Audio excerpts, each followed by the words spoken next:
Good morning, everybody. What's up? Here we go. Another week. Yeah, another week. Yes, we are here. We are here. We are here. And Surviving. we're excited to be here. We're surviving. Yeah. Trying to do our thing. Trying to get there every Sunday. That's what we're trying to do. Trying to get there every Sunday. That's what we're trying to do. Yeah, we had an interesting week this week. Oh, how was it interesting? I don't know. Let's see. We had pretty good weather. It wasn't too bad. It was okay. You know, it was okay. I really don't know. I don't think I went out the house too many days. No. We did not. I did. If I don't have to leave the house, I don't leave the house. You know, I work from home, so if I don't have to go to a meeting or something like that, I stay inside. But you know what I love about this place? And I say this all the time. Omaha will fool you. Well, because the weather, you look out the window and it's sunny and bright, and then you open the door and it's 32. Yes. And then the wind is going to roll you all over the plane. Yes. They're going to roll you all over. The wind's going to roll you. You know, that's what happened to Dorothy in The Wizard of Oz. You know, she was in Kansas. Yes. And she got taken up. Oh, look.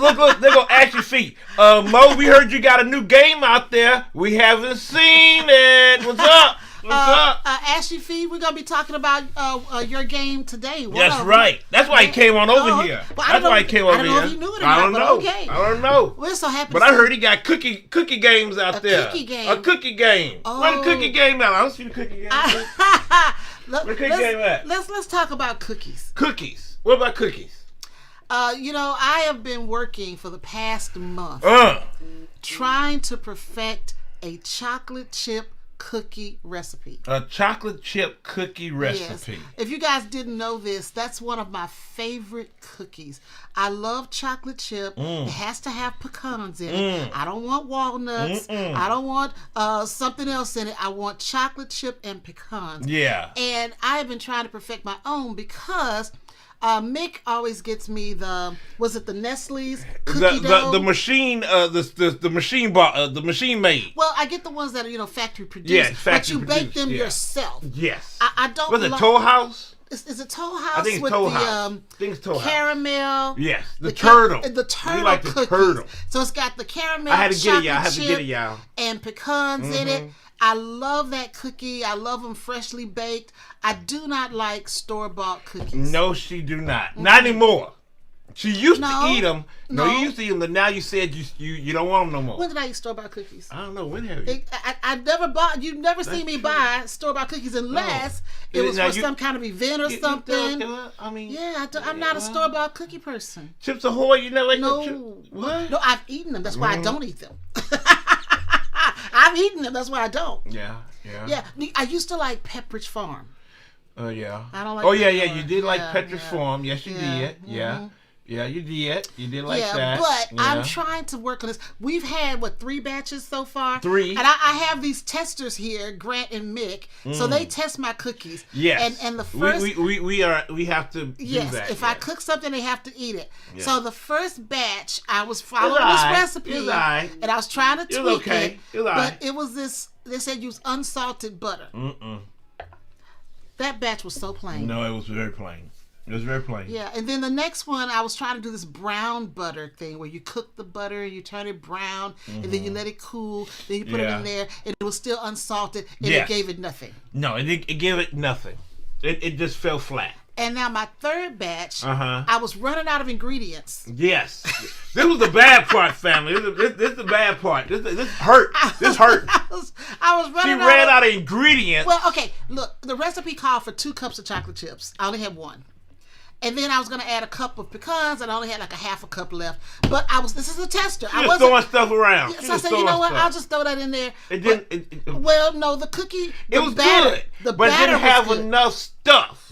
It didn't have enough nuts. It didn't have enough, chocolate chips. I know. It was just kind of like the cookie. But I got the flavor right. Yeah, the flavor I got the flavor right with salted butter and cinnamon in it. And I have a little secret ingredient that I put in there, too. Well, what's your secret ingredient? It's a secret. Oh.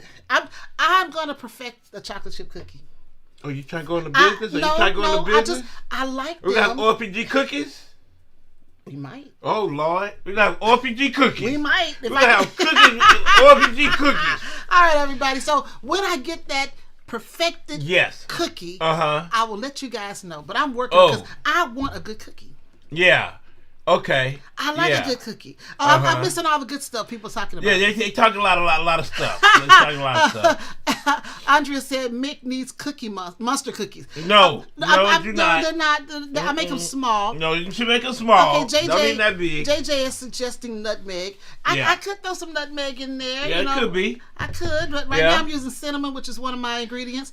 Oh, wait. Oh, Amanda Panda. I have to let you guys know, Amanda Panda makes a great chocolate chip cookie. She makes a good cookie. When she brings them. She makes a great chocolate when chip she brings them. And I'm working on it, Amanda. I'm working on my own. When she grace us with some cookies. Oh, God, I got some cookie stuff here. Monica says Starla needs to bake cookies for the con. That's going to be a lot. That's going to be a lot. That'd be a lot. That'd be a lot. Corey Lou said my fave, a shortbread with white chocolate chips and orange craisins. Craisins? Yeah. Oh, okay. And then she makes it Christmas. What are craisins? Is that cranberry raisins, I think it is. I bet that's good. Ooh, I like that. I like it on my salad though. Yeah. I like that stuff on my salad. Yeah, the craisins would be good on salad. You like that. I like that salad. Amanda said a cookie exchange at Omaha Con. I know that's right. All right, everybody. Let me talk to you about what we've had the cookie conversation. We went way into that. Well, that's what we do. We talk about everything. We went way into we don't that. stop. We talk about everything. Well, you know, we start talking we about talk food. about life. We have fun. We have fun. We start talking about food. We get excited. Yes. We get excited. I know that's right. So this week, everybody, we are doing something new. What are we doing? We are doing a new segment, or a new show called The Review Show. We're going to review, y'all. We're going to start reviewing some stuff. Now, we do review games all the time. We talk about our opinions and all that. We do it all the time. But over the years, we have not focused on doing reviews. You know, a lot of people, that's what they do. Their entire channel is just reviews. Entire world. And so we don't have the bandwidth. And we tell publishers, we don't have the bandwidth to review every game. Yes. You guys have seen our What Did We Get? If we had reviewed every game that came into our possession, we wouldn't have jobs. We would have jobs. We would be living on the street right now. We'd be in the streets. We'll be doing this show on phones. And hope the phone stays on. I don't think we'd have phones. We wouldn't have phones. No, if we reviewed pay by a minute, we'll be having to pay by the minute phones. So we got 10 minutes, y'all. We got 10 minutes. A lot of publishers say, you guys don't review. We do reviews. We talk about what did we play, games we played recently. You know, we do a What Do We Get? It's not a review show. It's really just an introduction show. We introduce games to you that we just got. You know, but this time we're going to review. And what we decided to do every year for the past couple of years, we've been doing our OFPG endorsement shows. Yes. And that was a long, tedious process. Yes. It really took us a long time to go through all the games and then to try to remember all the games we played so we can give you a really good, accurate review. And when you're talking about 80, 90 games, and now we're already playing new stuff, we found it to be just a little bit much. A lot of much. Yes. And then we missed games that we didn't play. So, we can't play them because they weren't, we're 2026, so we can't play 2025 or 2024 games or even 2023 games. We said, nah, we want to play whatever we want to play and then review those and let you know. We're not going to be constrained to a year. We're not going to be constrained. We're taking off the constraints. We're not going to be constrained. We're letting off the shackles. Well, no, we might not need to say that. We're not even going to say that. No. What did Mary say? Shackles off my feet? Shackles off my feet? Yeah. Yeah, there we go. There we go. Yeah, shackles off my feet. So what we're going to do for this week and next week. I'm not done. Okay. What we're going to do this week and next week, part 1, part 2, we've picked 40 games. Yes. Out of the ones we've played recently. Yes. Some of them are 2025, most of them. Yeah. And then there are a few that are 2024 and maybe 2026. Yes. But we're going to talk to you about these games as in depth as possible. Yes. And give a review. Yes. So that we have review shows. And then our rating. You didn't say about our ratings, a new rating system. You don't let me finish. Go ahead. Since you've already introduced it, you go ahead. No. We have a rating system, y'all. We put it together. It's OFPG's own rating system. The last one was OFPG's own. I created but myself. This is one own. He created. Yes. I created the other system. Yes. And it's 1 to 5. Yes. 1 to 5. Yes. And then 5 is like the best. Like we recommend this and strongly recommend it. 4 is like it's really nice. It's a really good game. And we recommend it. 3, it's a solid game. It's a solid game, but we not gonna recommend it really. It's up to you if you want to deal with it. 2, it's a real cool game, but nah, we didn't really like it that much. It's okay, but it's And then 1, we did not like it. Because that 1, we did not like it.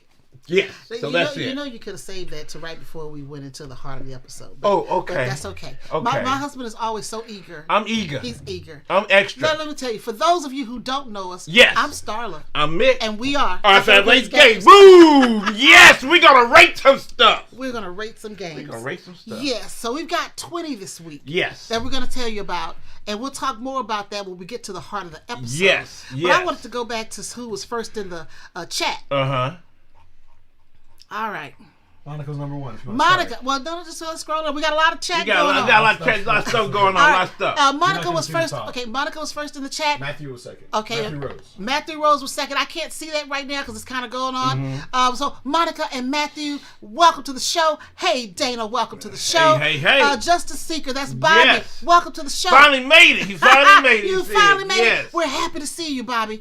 Next is Quest Board Terrain. Yes.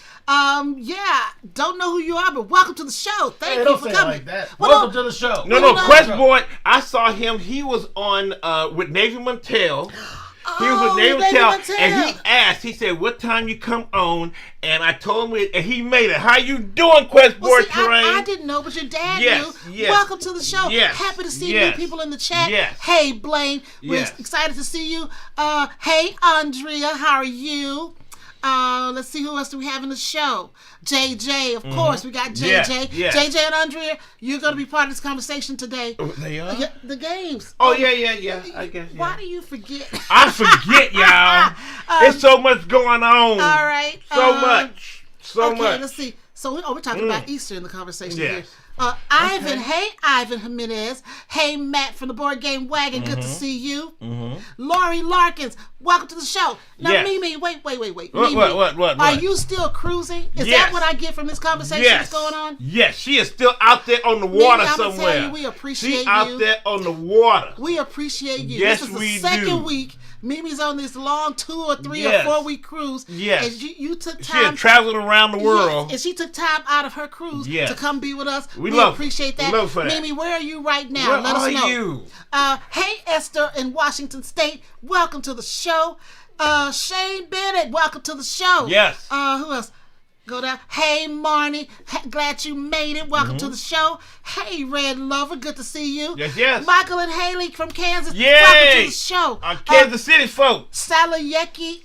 Stop. That's it. Stop. I'll stop. I can never finish that. Never.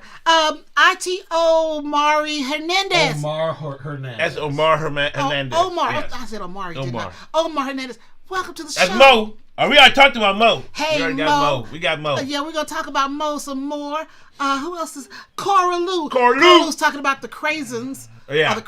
Hey, Amanda Panda. Good to see you. We already talked about Amanda. Let's see. All right, I think we're good. We're good. All right. Oh, we've got Nate. Nate made it back. Nate. Hey, okay. I'm not going to call you a heckler this time, Nate.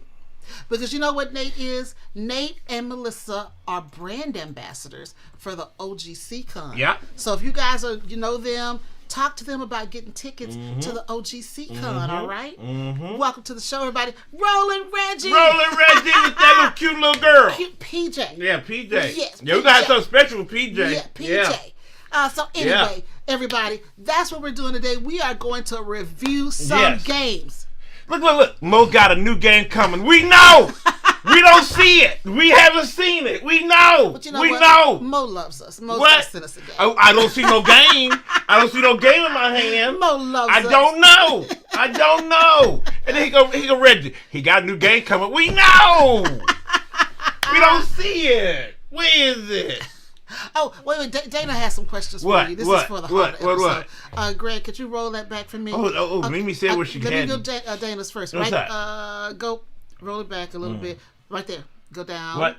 Where? Right there. She said, Mick, when you say we didn't like it, do you mean both of you didn't like it? Or each of you are going to provide your ratings? Yes, each of us have our own individual ratings. Now, but we're gonna talk about more of that when we get there. Yes. I'll tell you more about that when we get there. So but we all have our individual ratings. Yes. And then go down to Mimi. Mimi is in Puerto Quetzal. Oh, that's a Catan? You know that Catan? That's a board game. Oh, it is. Yeah, that Catan. Okay, stop. Whatever. Wrong That's a board game. pronunciation. Yeah. She's in Guatemala. Awesome. That is awesome. Thanks again, Mimi, for joining us again today. We thank you so much. it. She heading there. The boat heading there. Okay. Roland Reggie said, I need 5 copies of Crumb Snatchers stat. Yes, we do. Crumb Snatchers. Yes. Love it. Omar Hernandez says, thanks for the welcome. Should already be jamming my game day, but I had to cancel because I woke up with the head cold. Don't want to get any sick. That is so considerate. That's really nice. That is considerate. Because I hate going to gaming events and you got somebody sitting at the table sniffling and coughing and sneezing. Food. That is so considerate. I wish more people would consider it. Yes. So, we thank you for that. Yeah, and we're happy that you decided to join us. Yes, you with us. Yes. See, Corey Lou said whatever that name is a great game. Yes, see that? See, the QUE is usually K. Mm-hmm. So in Spanish it'll be Catal or Cazal. I don't know. I can't with the T. Yes. We're not going to try. The T is throwing me off. But anyway. I'm not going to try. All right. That's like that Polish, that Prague game with Orly. Oh, I'm trying. Oh, Lord. The clock game. I'm just saying it's the clock game. Why do you keep bringing up this game when you know you can't pronounce it? I tried. Why? I tried. Is it on your brain? Yes, it is. It's on my brain because I want to play it. I want to play it. I do want to play it. The clock game. That's what we call it. The clock. Oh, my goodness. The European clock game. That's what it is. Oh, my goodness. I miss so much stuff in the chat, but we'll have to talk about that later. Dana's right. Greg gets so embarrassed with Yes, he does. Yes, he does. He gets embarrassed with us, period. Yes, he does. You know how kids are. Kids, yes. Breaking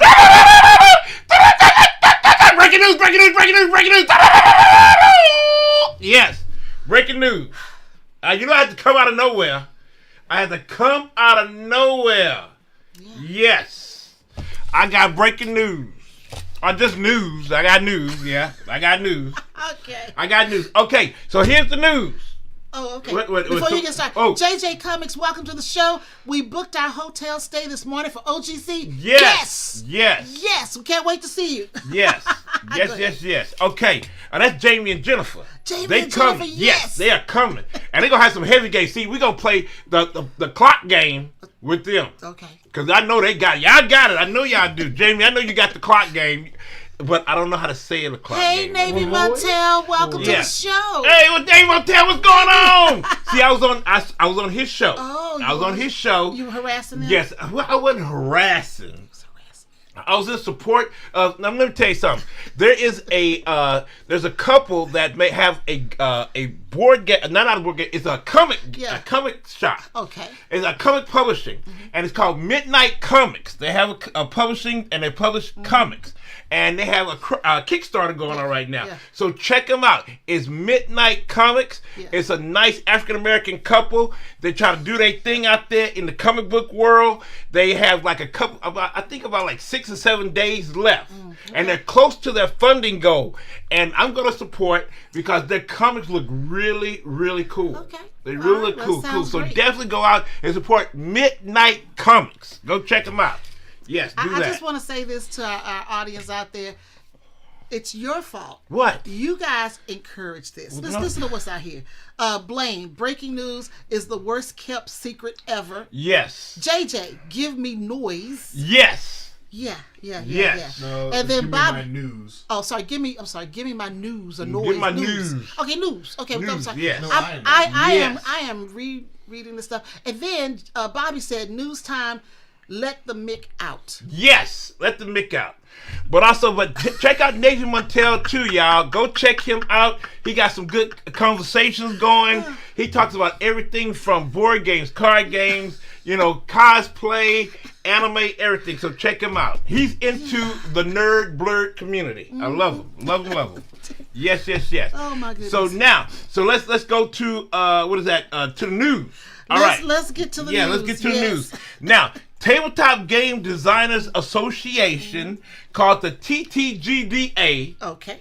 They recently gave a survey out to their members, asking about what do they think of AI, or generative AI. Okay. What do they think about it? More than half of them said that they use it. And they use it for, like, trying to, research stuff, or try to get things for, ideas for games, or try to, perfect their games and things like that, their designs. But they did not like AI art. They said no to AI art. Right. So it's very interesting, how, they said they like it for proofreading and editing of their games and manuals and things, rule books and stuff. So it's very interesting how, they like AI. Yeah. But, AI Yes, is it says for coming up with ideas for games or mechanics, Yes. writing placeholder text, writing text for the final version of a game, editing or proofreading, making placeholder artwork, making art for a final version of a game, and then also creating marketing materials for a game. That's what they polled them on. And I'm scrolling down on the website and I'm showing like the little wheels they made. Yep. But they've done that without AI for a long time. Yes. So I think they could go back to not doing it. They could. It's all good with Google. They can Google it. Everybody said AI. We've always had some kind of computer assistance since computers came into existence. Yes. We've had spell check. Yes. That helped you. Then we have corrections to your sentences Well, Mom, and the all difference that. with this is that it's actually just straight up creating things that you could, like Dad But said, AI Google gives or research. get people. Not really. Yeah. Sometimes it does. I mean, you put in something in research, same difference. I just feel like we're labeling everything AI. Yeah, and then I think sometimes you need humans. I think go out and find those humans. I totally agree for art. Just like here in Omaha, they have like a group at Spielbound called the Spiel Masons. Right. That they come together. A lot of designers try to get their stuff together. Go there. Go find places like that. Yeah. Or just find some folk that'll test your games and you can bounce ideas off of other designers. So that's But that's what I think, and I hate AI art. We hate that. Navy Montel said he's going to probably see us in July. Yes, come Well, on. We hope to see you too, Navy. Come on. Come on to the convention. Yeah, come on. Come on. Come on. Now since we're on the AI thing, Okay, all right. Awaken Realms. Right. Now they make some they bling out some games. They blinged out Puerto Rico. Yeah. I think it's 1898 or something like that. Yeah. They blinged out Puerto Rico. Right. They're blinging out Agricola. Okay. And now they're gonna bling out Concordia. Concordia is a classic game, a classic modern board game. They're gonna bling that out. Yeah. But a lot of people are accusing them for Concordia of trying to do AI art. Oh. Now they've been accused before and got caught from doing AI art in Puerto Rico, and they had to change course on that. So here they come again with possibly Concordia, but they're saying no, we ain't doing all that. But they need to get themselves together because people are like, hey, hold up, we see some stuff. So they got to come back and say no, we're not going to do it. So we'll see. Now they did acknowledge AI tools can be used in early prototyping and mock-up phases, but they said the final graphics will be done by people. I've been hearing that too much lately. Well, we get so many requests each week. I don't think a week goes by that we don't get a request or two from some new fledgling publisher wanting us to cover their game, etc. So we had one that contacted us last week, and the artwork that they show, first they just gave us a description. Yeah. So if you're a publisher out there, a fledgling publisher, you want to send a game to us to look at and review or preview, don't send us some written email. You're going to need to send us artwork. We want to see something. Book. We just don't put anything on our channel just because you reached out. Yeah. Because we work with major publishers, so we need to make sure that the major publishers and the minor publishers have the same criteria. Point I'm making, the artwork, I said, hey, you got to send us something. Artwork, description's not going to work. So he sent this artwork, which I looked at it immediately, and I'm like, this just looks really made up. It doesn't look real. Then Mick looked at it and said, this is AI. So I went back to him. And I said, is this AI? Because, we have had publishers that have used AI in the past. And I think that's when it first started out. We didn't really catch it, but now we're catching it more because we got to now be AI police. Yes, we got to be AI police. So, and I'm not the best at it, but if it just starts looking weird, we know it. Then if we give it to Grant, Grant's going to say, AI. So Grant really sees that stuff. But they rarely do give it to me. We try though. We try. But back to this guy. And actually, they're out of Hong Kong. So there's a publisher out of Hong Kong. They're new. And I told him, hey, is this AI? So he came back. He said, well, yeah, we use some AI just to set it up, but we are going to use some real artists. Yeah, I said, but before we can consider working with you, you're going to have to certify that you're not going to be using AI throughout, because right now the game looks bad. We have to know it and try to question people so that we're not accused of supporting AI. But if something falls through the cracks, I am not an AI expert. Yeah. So please don't get mad at us if something falls through the cracks. I'm not mad. an expert. But if it but looks we're trying, weird, though. We are questioning, especially the new fledgling publishers who are trying to get something out quick. Yeah. So be careful with that. And again, if you're a publisher, you want to put out a game, don't send it to us with a bunch of AI, because I'm going to question you. Yes, that's so true. That's so true. Now, the last one is that Dolphin Hat Games. You're like, who is Dolphin Hat Games? Actually, they are the folks that publish Taco Cat Goat Cheese Pizza. Those games, I swear, it makes no sense. They make no sense, but it's such a popular game. They have sold over 13 million copies of that game. They've made a ton of money off of that game. And I did not know the name was Dolphin Hat Games. Mm-hmm. But they're rebranding so they can lean on the name of their flagship product, and they're going to call themselves Taco Cat Games. Yeah.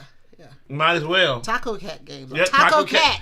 Taco Cat That's Games. That's kind of scary. That is a taco cat. I don't want a taco cat. I don't want no taco cat. You know, I'm worried about people putting the cat in my taco. I don't want no taco. No. Taco. QT wouldn't like that. QT don't even like that name already. QT don't like that name already. He's like, QT's like, don't like it. Don't like it at all. So that's what Dolphin Hat Games is going to rebrand to Taco Cat Games. And that's all I got. Oh, well, we got a lot of conversation with this AI thing that you brought up. That's a lot. That's a lot, y'all. Someone said the problem, this is Blaine, the problem with using Google is that it's providing more AI results every day. That's true. That is true. That is true, Blaine. That's true. We're feeding into the AI. Yeah. Then Dana said, it's just, I don't know if she's talking about slacking on the spreadsheets, but let's go to Clyde. Clyde the man, welcome to the show. Hey. Ed McLean. PD Verlog, the original publisher, said there will be no generative AI in the final version. That's for Concordia. Yes. Okay. You go too fast. Where is it? Go back up. There's nothing up. Yeah, there was. Okay, well. Right here. JJ said, you're absolutely correct, Starla. There needs to be a better way to categorize different AI tools. Yes.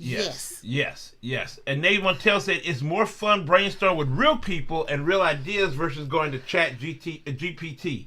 You're missing the human element and gaming. And that is so true. That is so true. That is so true. And to me, especially when it comes to art, I love artwork in a game. I love beautiful artwork, because I mean that can sell a game. If you can make beautiful box art and make it something people can look at, and to know someone created that out of their own hands and talent, that's impressive to me. That is very impressive. Blaine said, good standard. Publishers really shouldn't put products in front of reviewers with preliminary AI art. They do it all the time, Blaine. All the time. And we have to try to catch it. Yes. And ask questions. We definitely ask questions. And if they say, we're going to use AI, then that's somebody we're not going to work with. Yes. Because again, I know in the past we were trying to figure out how to catch this. So now we just ask you straight out. Can you certify that this is not going to be AI? Yes. And if they cannot honestly certify, then we have to move on. We have to move on. Mm-hmm. Yeah. We say we can't do that. Yeah. We cannot do that. And we understand that a lot of them, say, we can't pay artists, but you can. You can find a way to pay for an artist. You can find an artist out there to do it. You definitely can. And that way you can find like a new artist. Yeah. A lot of comic book artists out there you can find that can kind of roll into board gaming. Yeah. You can find some folk out there. Because we've seen a lot of games that have some really cool art that the artist is not a traditional board gamer. Yeah. They do it other, mediums and stuff, and they put it in board gaming. So let's find some new artists out there. We can do that. Now, Monica's saying, I can understand using AI to get the prototypes and all, but after that, there are many great artists in the industry. They need their jobs, and they want to give us some great-looking games. Totally agree with that. Totally. I mean, if you use it as a tool to help you come up with what you're doing, that's fine. But once you've done the tool part, now it's time to get the real stuff in there. Leave it alone and go just into the like real thing. prototype, when you're using cardboard and paper and glue and all that stuff, then eventually you come up with the real game, which looks totally different. So yes. Ivan said never heard of Taco Cat games. Yes. It's Taco Cat Pizza, whatever, and they have like different versions of it, because they even have a Christmas version of it too. Yes. Yeah. All right. So, what was that? Justice Seeker said this Bobby. is the primary. Justice. Yes, Bobby. Bobby. Read up. Right there. Okay, he said AI has assisted me in tuning the solo player version of Refined. There is no way I can do 5,000 simulated games to make sure they're. It's popped gone. up. There is no major flaws in the logic I developed. Okay. It's a tool. He's using it as It's a tool. tool. It's a tool. This is the primary reason Refined is not on the crowdfunding. Real art takes time and costs money. Yes. Mm-hmm. That is true. Yeah, so Dana was saying, in my opinion, artists and real people doing the jobs as part of business, and creating games is a business, providing you're trying to sell it. Yes. Yeah, that is true. Yeah, unfortunately, people want to cut out the real people so that they can put more money in their pocket, and then that cheapens the industry. It cheapens what we do. It cheapens the games, and we don't want that. We don't want that. When you're a collector and you're collecting hundreds and thousands of games, you don't want a bunch of junk in your collection. You want good stuff. No, you do not. I try to avoid the junk. Yes, I do. All right, everybody. This week we don't have a sponsor. No sponsor. Don't. No, we do not. No. So no commercial breaks. No commercial break. So if you don't have your coffee and stuff, you better go get it a little bit. Get it now. Get it now. Because we're gonna go straight in to the review. Diving. Oh, but what about the Omaha Gaming Convention? What about it? We it's coming. We want folk to come. We want folk to come. Well, go ahead, tell them about it. Well, we have a convention coming in July, and it's gonna be July 10th through the 12th.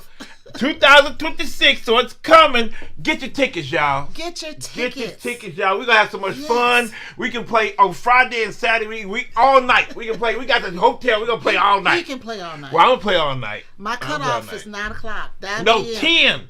You said 10. You said 10 o'clock. Maybe 11. Okay. But she gonna play, y'all. She gonna play. And I'm gonna play all night. So y'all come on. Yes, we're gonna be at the Even Hotel, downtown Omaha. Yes. Downtown. What did I say? Downtown Omaha. Even Hotel. We want everybody to come out, get your room.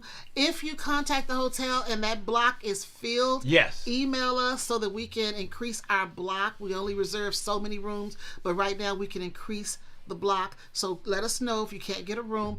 But yeah, we're going to be staying on the property. We'll be right there, even though we live in Omaha. Yes, we live too far out to be driving back and forth every day. Yes. So we'll be on the property with you guys, having a great time. Yes, JJ Comics, 9 p.m. That's my cutoff. I'm going to bed. If you guys have ever done a con with me, I disappear and go to sleep. I have to get my rest. It's 10 o'clock, y'all. 10, maybe 11. 10, maybe 11. He's hoping. I'm going to keep up 10, maybe 11. I'll do my best. I'll do my best. But yeah, come to the Omaha Gaming Convention. We are waiting for you. We are doing what we can to promote it. Talk to people about it. Like I said before, Nate, who's in the chat right now, if you know him, talk to him about those tickets and get tickets for the convention. Yes. We'd love to see you guys there. We want to see you there. Excited about it. Yes. And we've got a lot of things we're going to announce as the weeks go on. We're just kind of holding on to them. But yeah, we've got some great sponsors, great vendors. Yeah, we do. And we're going to talk about all of that. Yes, we are. Yes, we are. Yes, we are. All right. See, Jamie said 11 p.m. is reasonable. See there? See? No, 11. Yes, we're going to do it. Thank you, Jamie. Thank you. We'll do what we can. Yes, we're going to do it. Everybody, let's get all right, into we diving into show. it. Let's get into the review show. Yes, reviewing. Yes. Right, so, as you guys know, I always do alphabetical order. Yes. We got some thoughts on AI usage in board games. Grant put out a poll. Okay. It says use AI as a tool, not final product. That's 68%. Right. No AI usage in board gaming. That's 23%. Agree with AI usage always. That's 9%. Okay, 22 votes. All right, interesting. Very interesting. All right, so AI is an interesting topic. Yes, an interesting topic, and it's not going to go away anytime soon. It's not gonna go away anytime soon. You got some comments here. JJ said, "I'm gonna talk Starla into a game of Fate of the Fellowship at 7:45 p.m." JJ, you and Andre already talked us into a game that went well beyond my gameplay time limit. Yes, well beyond. It's a 2-hour limit, and you guys had us in a game for Wait. See, we got to talk about a game on here that's longer than 2 hours that you played and you love. Yeah, and you love for a long time. Yeah. All right. Okay, so. What we got is that we have reviews, and like I said, it's from 1 to 5. 1 hated it. Where's your list? Where you talk it's about up there. Let me get it. I gotta disappear for a second. Brent, could you get that real quick for me? Let get it for you. Yeah. So that way you can explain it in depth. You know what we're doing. Now, mind you, we had a review criteria last year. Yes, but we changed that. And that was 1 to 10. Yes. And only games that got an 8 to 10 were endorsed. Yes. So we have shortened it down from 8 to 10, 1 to 10 to 1 to 5. I am really messing up my words today. Yes, 1 to 5. And I had coffee. Now, I had coffee. Now, here are here's the rating. 1 is not for me. 2 has some good ideas, but something I do not want to revisit. 3, solid game. 4, really good. I'd recommend it. 5, excellent. I'll strongly recommend it. Now, we all can do our individual scores. You'll learn from each one of us how we feel about those individually, and we can talk about it. But to get an OFPG endorsement, anybody that's rating on that game, we gotta agree on it. If it's me and Starla, we gotta agree on it and give it a 4 or a 5 and get an endorsement. If Grant is in the mix too, he played that game, it gotta be all of us to agree and give it a 4 or 5 to get that OFPG endorsement. Yeah. If somebody says no and the other one says yes, and don't get it. We gotta be in agreement because it's our family plays games. There we go. Yes. We've got some people conspiring to keep me up past my 9 p.m. What? I love them. Yeah. I love them. So Bobby said you'll be playing the game at 10 p.m. Starla. Yes. Yes, she will. She will. Blaine said, Mick, there's a saying, rested wife, happy life. Blaine, thank you for thinking about me. Well, I think 11 o'clock is reasonable. Thank you, Blaine. That's what Jamie says. It is reasonable. Yes. I think it's reasonable. And then Monica said, I've heard of people not going to bed and rather play games through the night. When I was younger, I could go to bed at 6:30 in the morning and be up for breakfast at 8. I don't know if I could ever do that, Monica. I've always been somebody who loved my sleep. She loves her sleep, y'all. She loves her sleep. I'm not saying that she does. When I was younger, I didn't stay up till 1 or 2 because I used to perform in clubs. So I was a singer back in the day, so I would be up at a club till 1 p.m. Yes. And then had to go to church that next morning. That was hard. I bet it was. It was. But I was cranky. She said she was cranky. I'm just going to keep it real. I'm going to keep it real. All right, everybody, let's get into this list. Okay. Yes. Now, as you guys know, I love putting things in alphabetical order. Yes, she does. Mick fought me this week about alphabetical order. Why do we need alphabetical order? But I told him for me, since I'm the one that do she likes order, y'all. I do all the administration stuff for the channel. She like order. And when someone's emailing saying, "Hey, did you guys talk about my game?" I need a system to where I can find that video easily. And alphabetical order always works for me. Yes. All right, so let's talk about it. Here we go.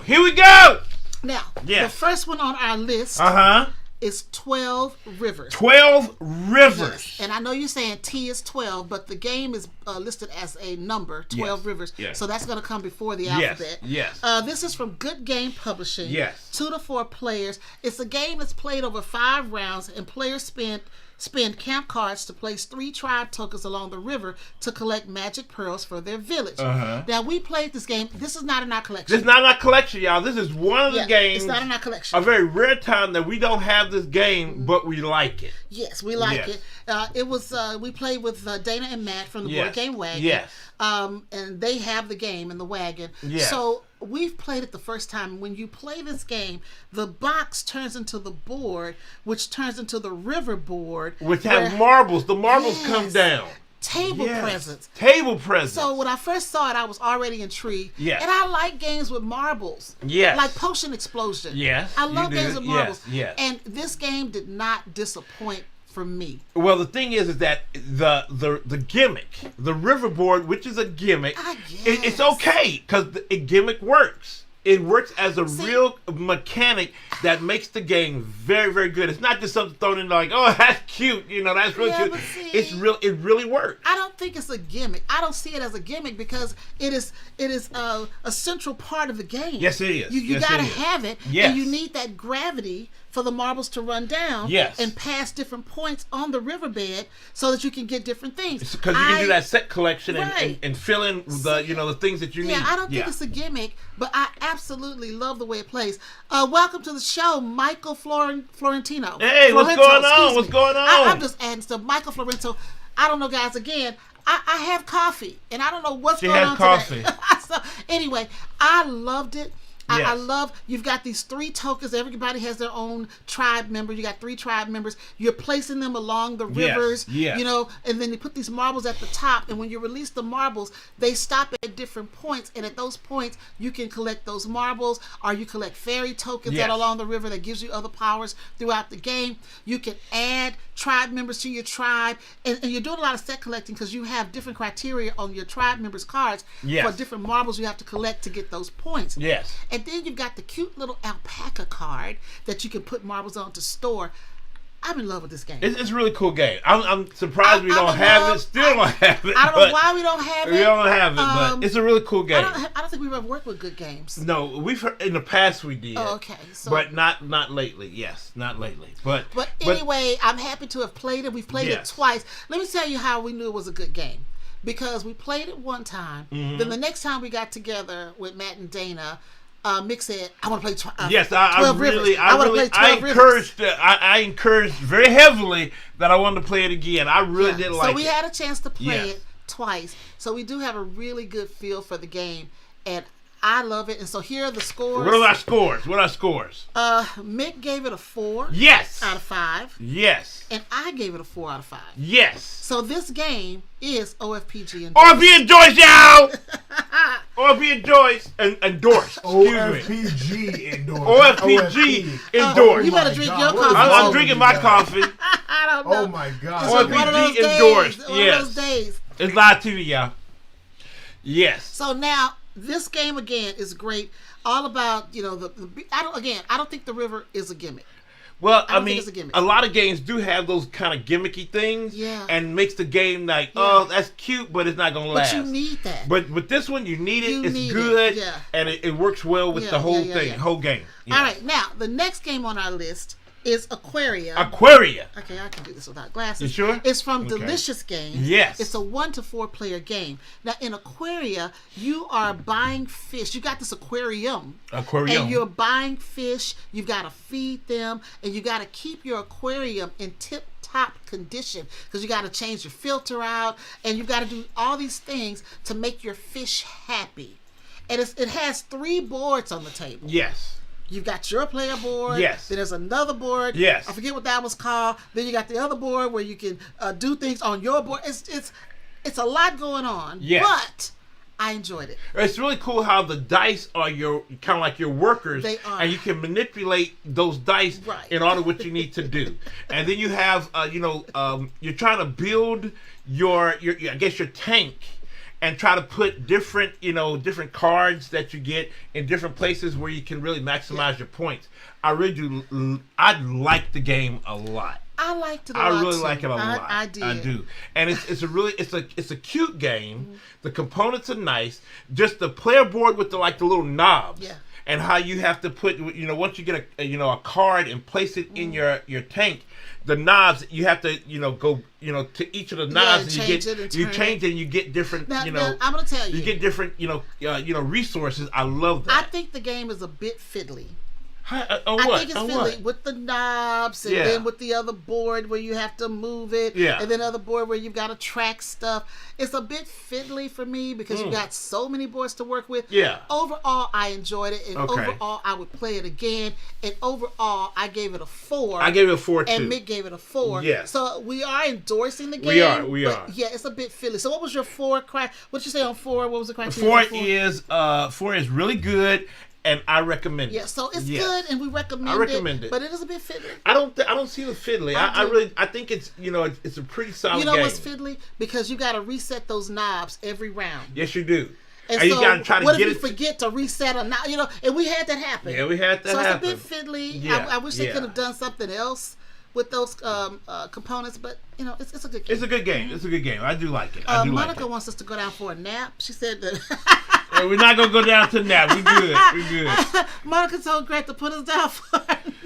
We're good. We're gonna keep moving. We're gonna keep moving. You know what, Monica? We actually just woke up. We just woke up. Yeah.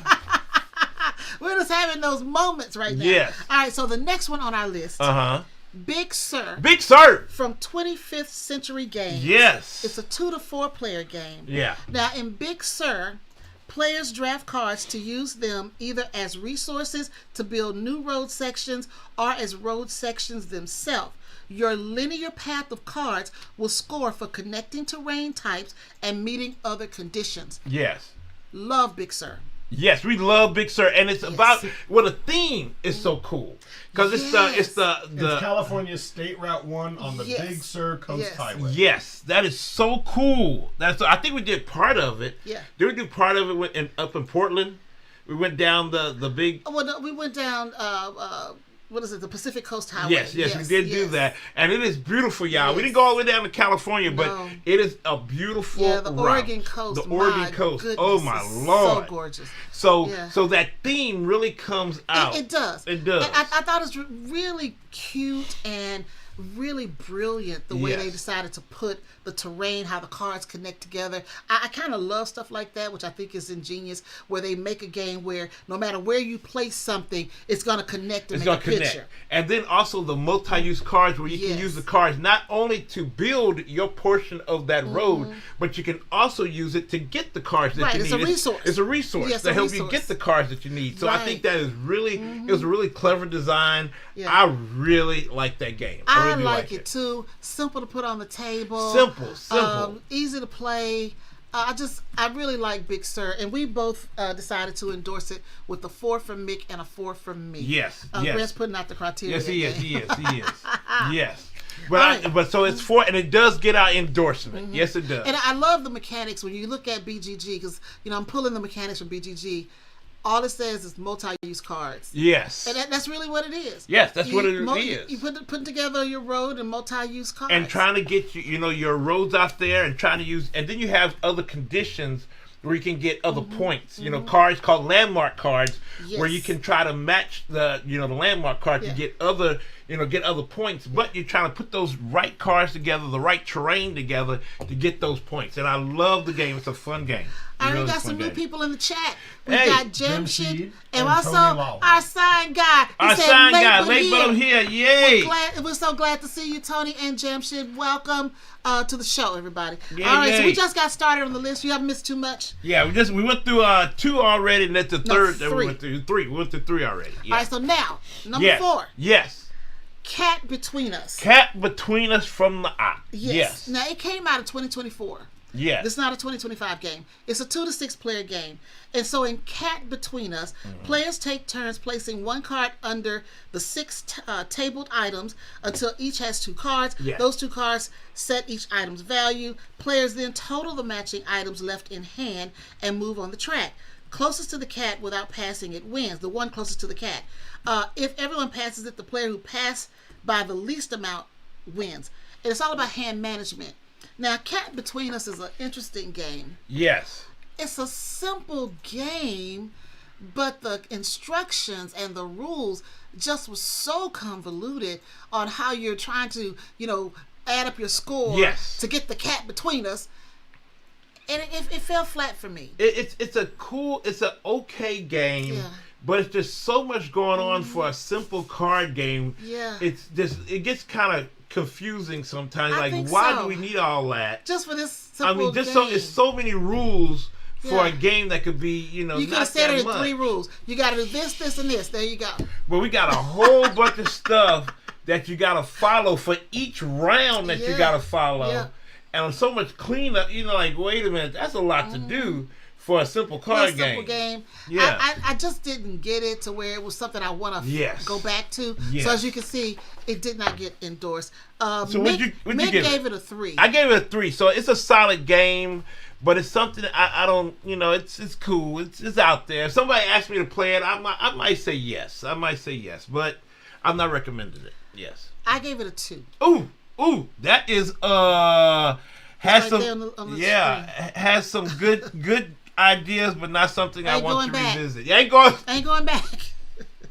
Yeah. That might be cold, y'all. Yeah, so, that might be cold. You say, Starla, we're gonna play cat between us, and I'm gonna say pass. Yes, you're gonna say pass. Yeah, that might be cold.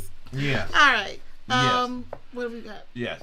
Oh, on a positive note, the artwork is kind of cool. It is. It's cute. It is. Cute. But I'm still kind of passing. cool. It is cool. I'm pass on that one. Yes. All right. So here's another game we had high hopes for. Yes. And that is Cities USA. Just came out this year from Devere. Yes, 2 to 4 brand new. player Brand game. new, yes. Now we the love only 2026 game on here, I believe. Yeah, we love Cities, the original Cities. And let me tell you about Cities. You take on the role of an urban planner, and you transform a busy metropolis into a modern masterpiece, building towering skyscrapers, connect roads with bridges, and design green spaces and waterfronts to create a city built to last. Yes. Worker placement, set collection, contracts, and pattern building are the mechanics. Yes. Love Cities. Love Cities. Love the original Cities. Love Cities. Love it. Love it. Cities USA.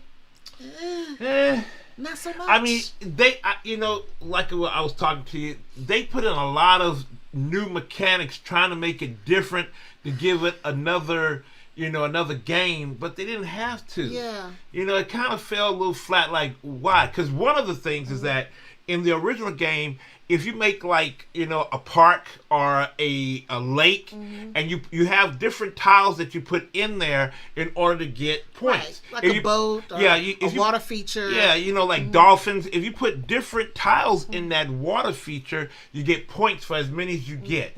Now, in the new game, if you put one in there, you get 1 point. But if you get another one that's different and put it next to it, then you get 5 points. But then they also have ones where you can only put like a boat, and they have a number on it saying that you can only put it in like a 1 square area, or the area got to be 3+ area, and that's the only place you can put it. And that it kind of just took the fun out of it right there. Yeah. Took the fun out of it. Yeah, I just think that.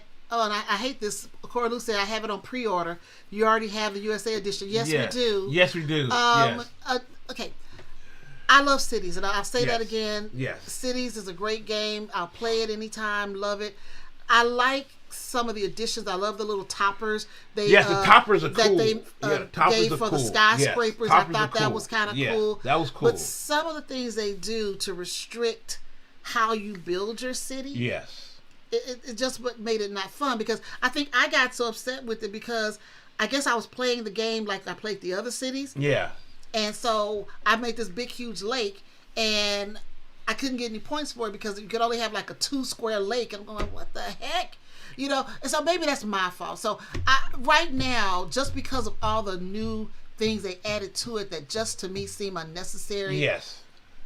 I just can't endorse it. Yeah, and it's really cool. I mean, what I wish they would have done, I mean, they already did it already, that with the original game of cities, they brought in some more cities. Their expansion, I guess it's that little paper expansion, a paperback expansion. They put all the games in this little paper envelope, and then you tear it open and you put it out. But it was like a whole bunch of cities that they added to the regular cities game. Yeah. And I said, that's cool. Yeah. They gave us about 10 or 12 different cities to add in. That is cool. And I think with that, they could have added some extra little, like the streets. I like the kind of streets where you have to match up the streets to have it go one way. I kind of like that. I didn't like the bridges. I didn't like the bridges. I didn't like the bridges. I didn't like the now, bridges. I don't know. Some people may like the bridges because like the bridges. in cities, you got to make sure your streets and stuff line up. Yeah. Where here, if the streets don't line up, you can throw a bridge on it. And that but way, you only get 3. Yeah, you only get 3. And then after that, you start losing points. Yeah, you start losing points. So, I mean, I think if you really want to put the USA cities in there, just add it to the regular game. Yeah, just make it an expansion. Yeah, just expansion. An expansion these where are the you have more US cards. cities. Yeah. More tiles at the top that you Yeah. can use instead of adding a whole new game. And that's when you could have added in the toppers in Yeah, that as an expansion. As an Yeah, expansion yeah. to be used with those, Yeah. just put that in as an expansion. And that would have been easier on them. Yes. And it would have just made your original game of cities Yes. that much more replayable. Yes. So now we've got 2 boxes. We got the original cities and the USA cities. Yes, yes. So I definitely think that it's a cool game, but I like the original better. Oh, we got some comments on this one. Yes. So Cora Lou, she said, I'll have to see if there's some video reviews. I still have time to cancel my pre-order if needed. Take your time to look. Go check it out.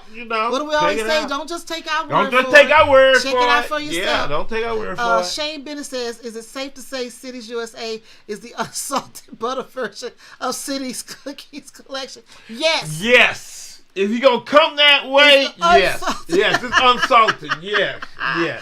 Carlu, did you also get the expansion pack for the OG? Yes, we do have that. We have that, and that's what I was just saying, that I wish they could have just put the U.S. cities as an expansion into the regular game and maybe introduce the toppers that we like in there. And then they also have some food trucks. I kind of like the food truck idea. The food trucks is a cute idea. You're right. They could have added the food trucks in there just as an expansion. Idea. All of it just an expansion, not another whole game. Instead of just a whole game. I don't because think they need it's the same game board and everything. It's the same thing.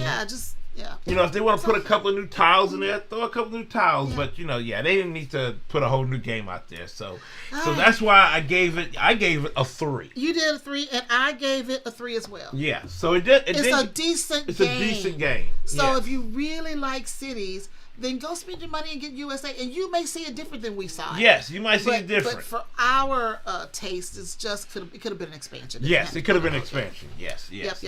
All right, so the next one on our list is Critter Kitchen from Cardboard Alchemy. Yes. A 1 to 5 player game. Now in Critter Kitchen, players secretly and simultaneously choose where to send their 3 chefs to gather the best ingredients. Some chefs arrive quickly but can only carry 1 item, while others arrive later and can carry up to 3. Rumors at certain locations also offer clues about what the critics want. This game is all about worker placement. You've got some variable player powers, and you've got some programmed movement and contracts. And you're collecting resources. Now, you're collecting a lot of resources. I thought it was a cute little game. It's a cute game. I think it's cute. I like the way it plays. I love the little chefs. We got the little tiny chef, and then the medium-sized chef, and then the big chef. And it matters on what those chefs can carry. Like the little one can carry just 1 resource. The next one is 2, and I think the big one can do 3 resources. And you got to put them in different places and hope you can get as many resources as you can. Now we played it at 2-player. We were really disappointed. It fell flat on 2-player. Then we had the opportunity to play it with more player counts. Well, we played it with 4. We played with the Brothers Murph. And that game was wild and crazy. That was wild and crazy. Because the brothers are wild and crazy. They are. And we had so much fun playing with the Brothers Murph. Yes. And we played it at 4-player, and it was a little bit better. We kind of liked it. It was really cool. But it's all right. It's okay. It's okay game. Hey, Scott. Scott, what's going on? Welcome to the show. What's going on? Critter Kitchen, Mick gave it a 3. Yes, I gave it a 3. Decent game. Decent. It's a solid game. I gave it a 4. Oh. I like the game. I would play it again. Yes. I think it's great. Okay. I gave it a 4, but again, with our criteria for this year, unless we both give it a 4 or a 5, we can't endorse it. Yeah, don't but give it endorse. But for me, I would play it again. So she likes it. I like it. Yeah, I think it's a solid game. It's cool. I like it a lot. It's cool. It's cool. Yes. All right, where's Mo? Mo! Ashy Feet. Yes. You're up next. Here we go. We're going to talk about Dark Heist. Dark Heist. From Ashy Feet Games. Yes. It's a 1 to 4 player game. Yes. Now, this game is a deck building and heist game with crooked cops, horrific monsters, yes, and other criminals. Yes. And you got to get your game to take stuff. Yes. You're heisting. And you're doing stuff. You're doing stuff. And yes. some of it's nefarious. And you're deck building and you are doing some hand management. Now, when we got this game from Mo and we did some coverage on it, I was on the fence. I was on the fence too. I don't know if I would like it because it has this whole macabre kind of feel to it because some of the people are ghosts. Hey, Arwen, how you doing? Oh, hey, Arwen, welcome to the show. You've got specters and all this stuff. Yeah, you got a lot of stuff. Yeah, that's not my cup of tea per se. You got skeleton people, you got bounty hunters and all this stuff. Yeah. But let me tell you, we put that game on the table. Yes. And I loved it. Well, it's kind of like it's a regular deck builder. It's a deck builder. But it's so cool because it's in 2 parts. The game's in 2 parts. One, you're trying to build your deck and build kind of like your game and try to get all those special powers and everything together so you can go into the second part of the game where you're trying to do the heist. That's right. And that's where you try to win. You try to do the heist where you can win. Yeah. And that is a very unique mechanic to that. Yeah, I think. And you don't think it should hold together, but it holds together. Yeah, and it keeps your attention. Mo knocked it out the park with this one. Yes, he did. I love the way he put it together. It's so unique with these deck builders. They're not just one-trick ponies. Yes. When you add other mechanics that work together, they synchronize together. Yeah. And that's what happened in this game.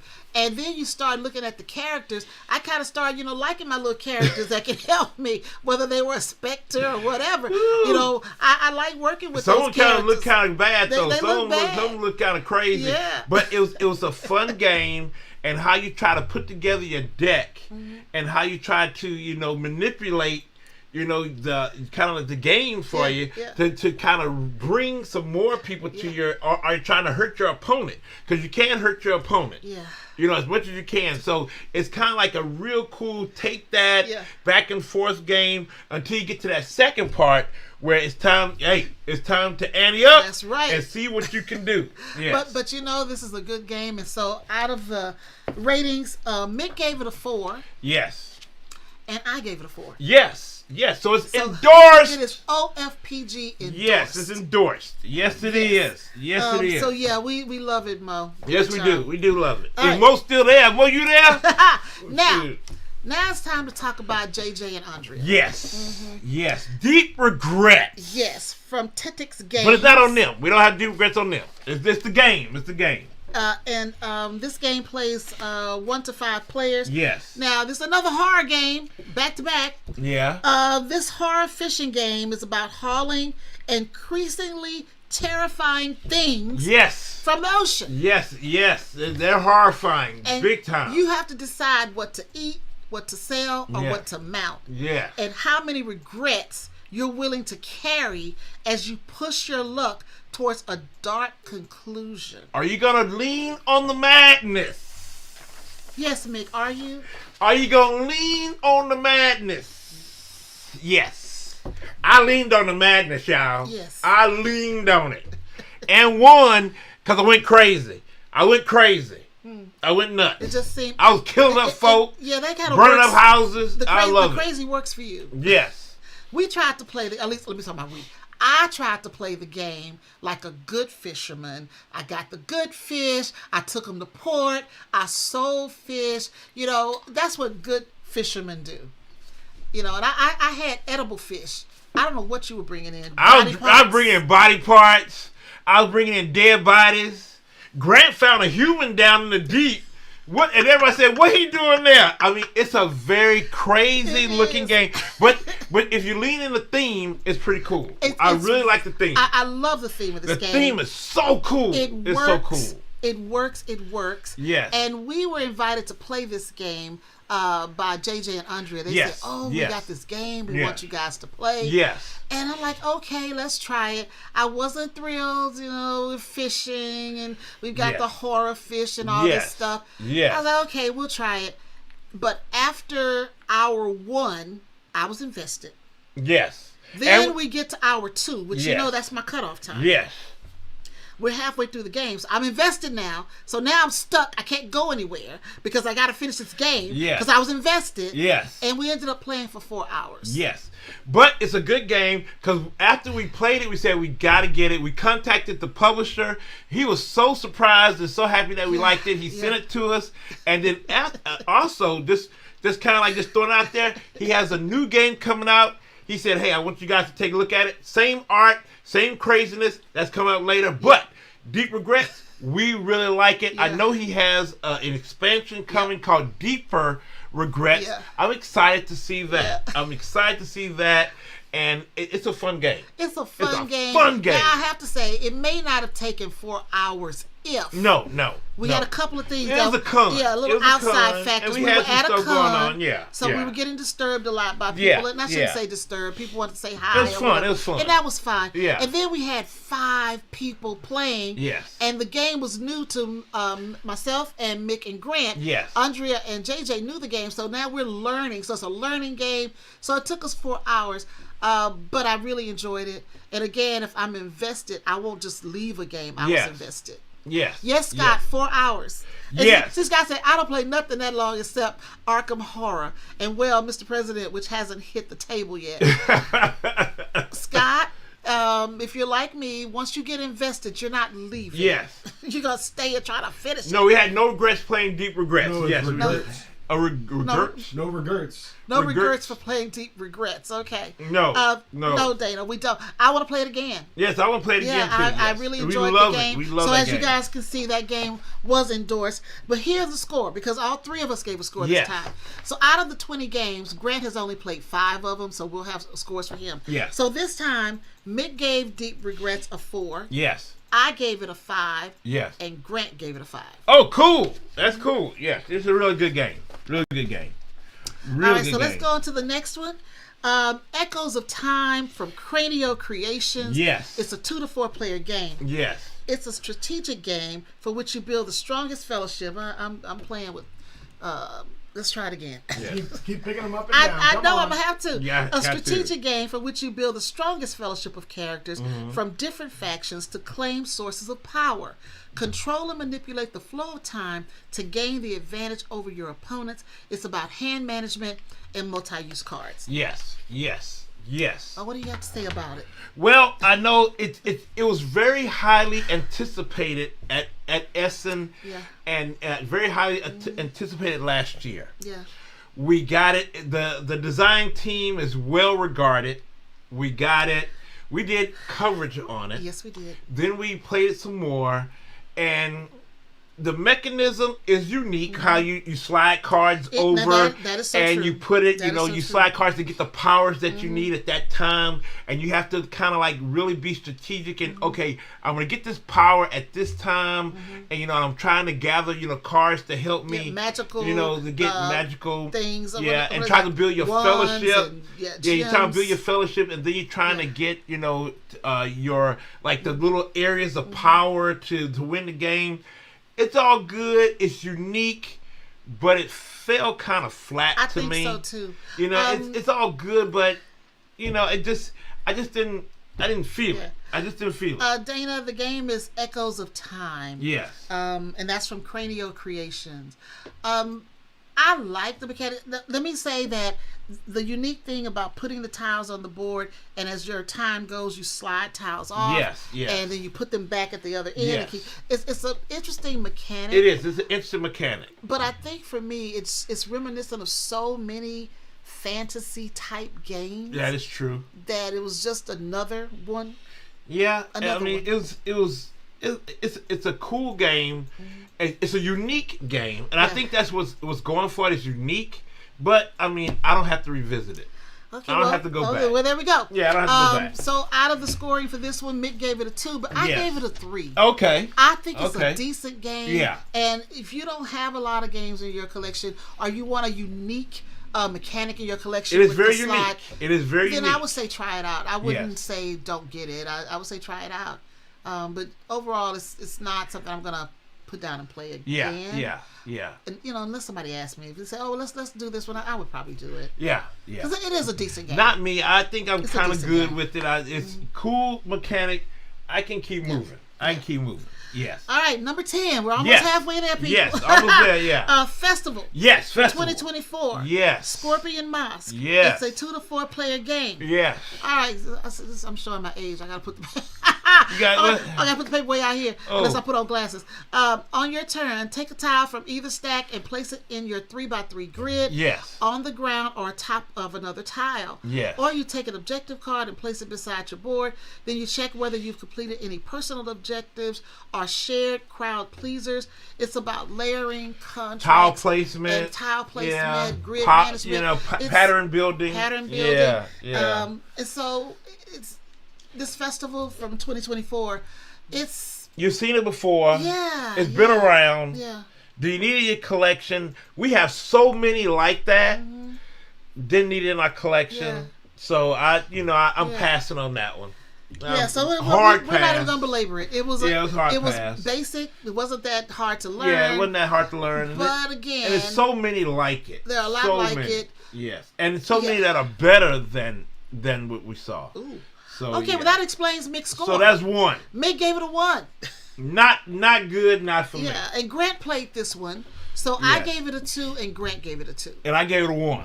And so it was not memorable because I had to remind Grant that he played it. And then it wasn't memorable. And then you had to tell like, "Oh, Mick, where's the game?" I said, "We called it," and you agreed with it. So the game was gone. Star didn't even remember it. So there you go. Yeah, festivals.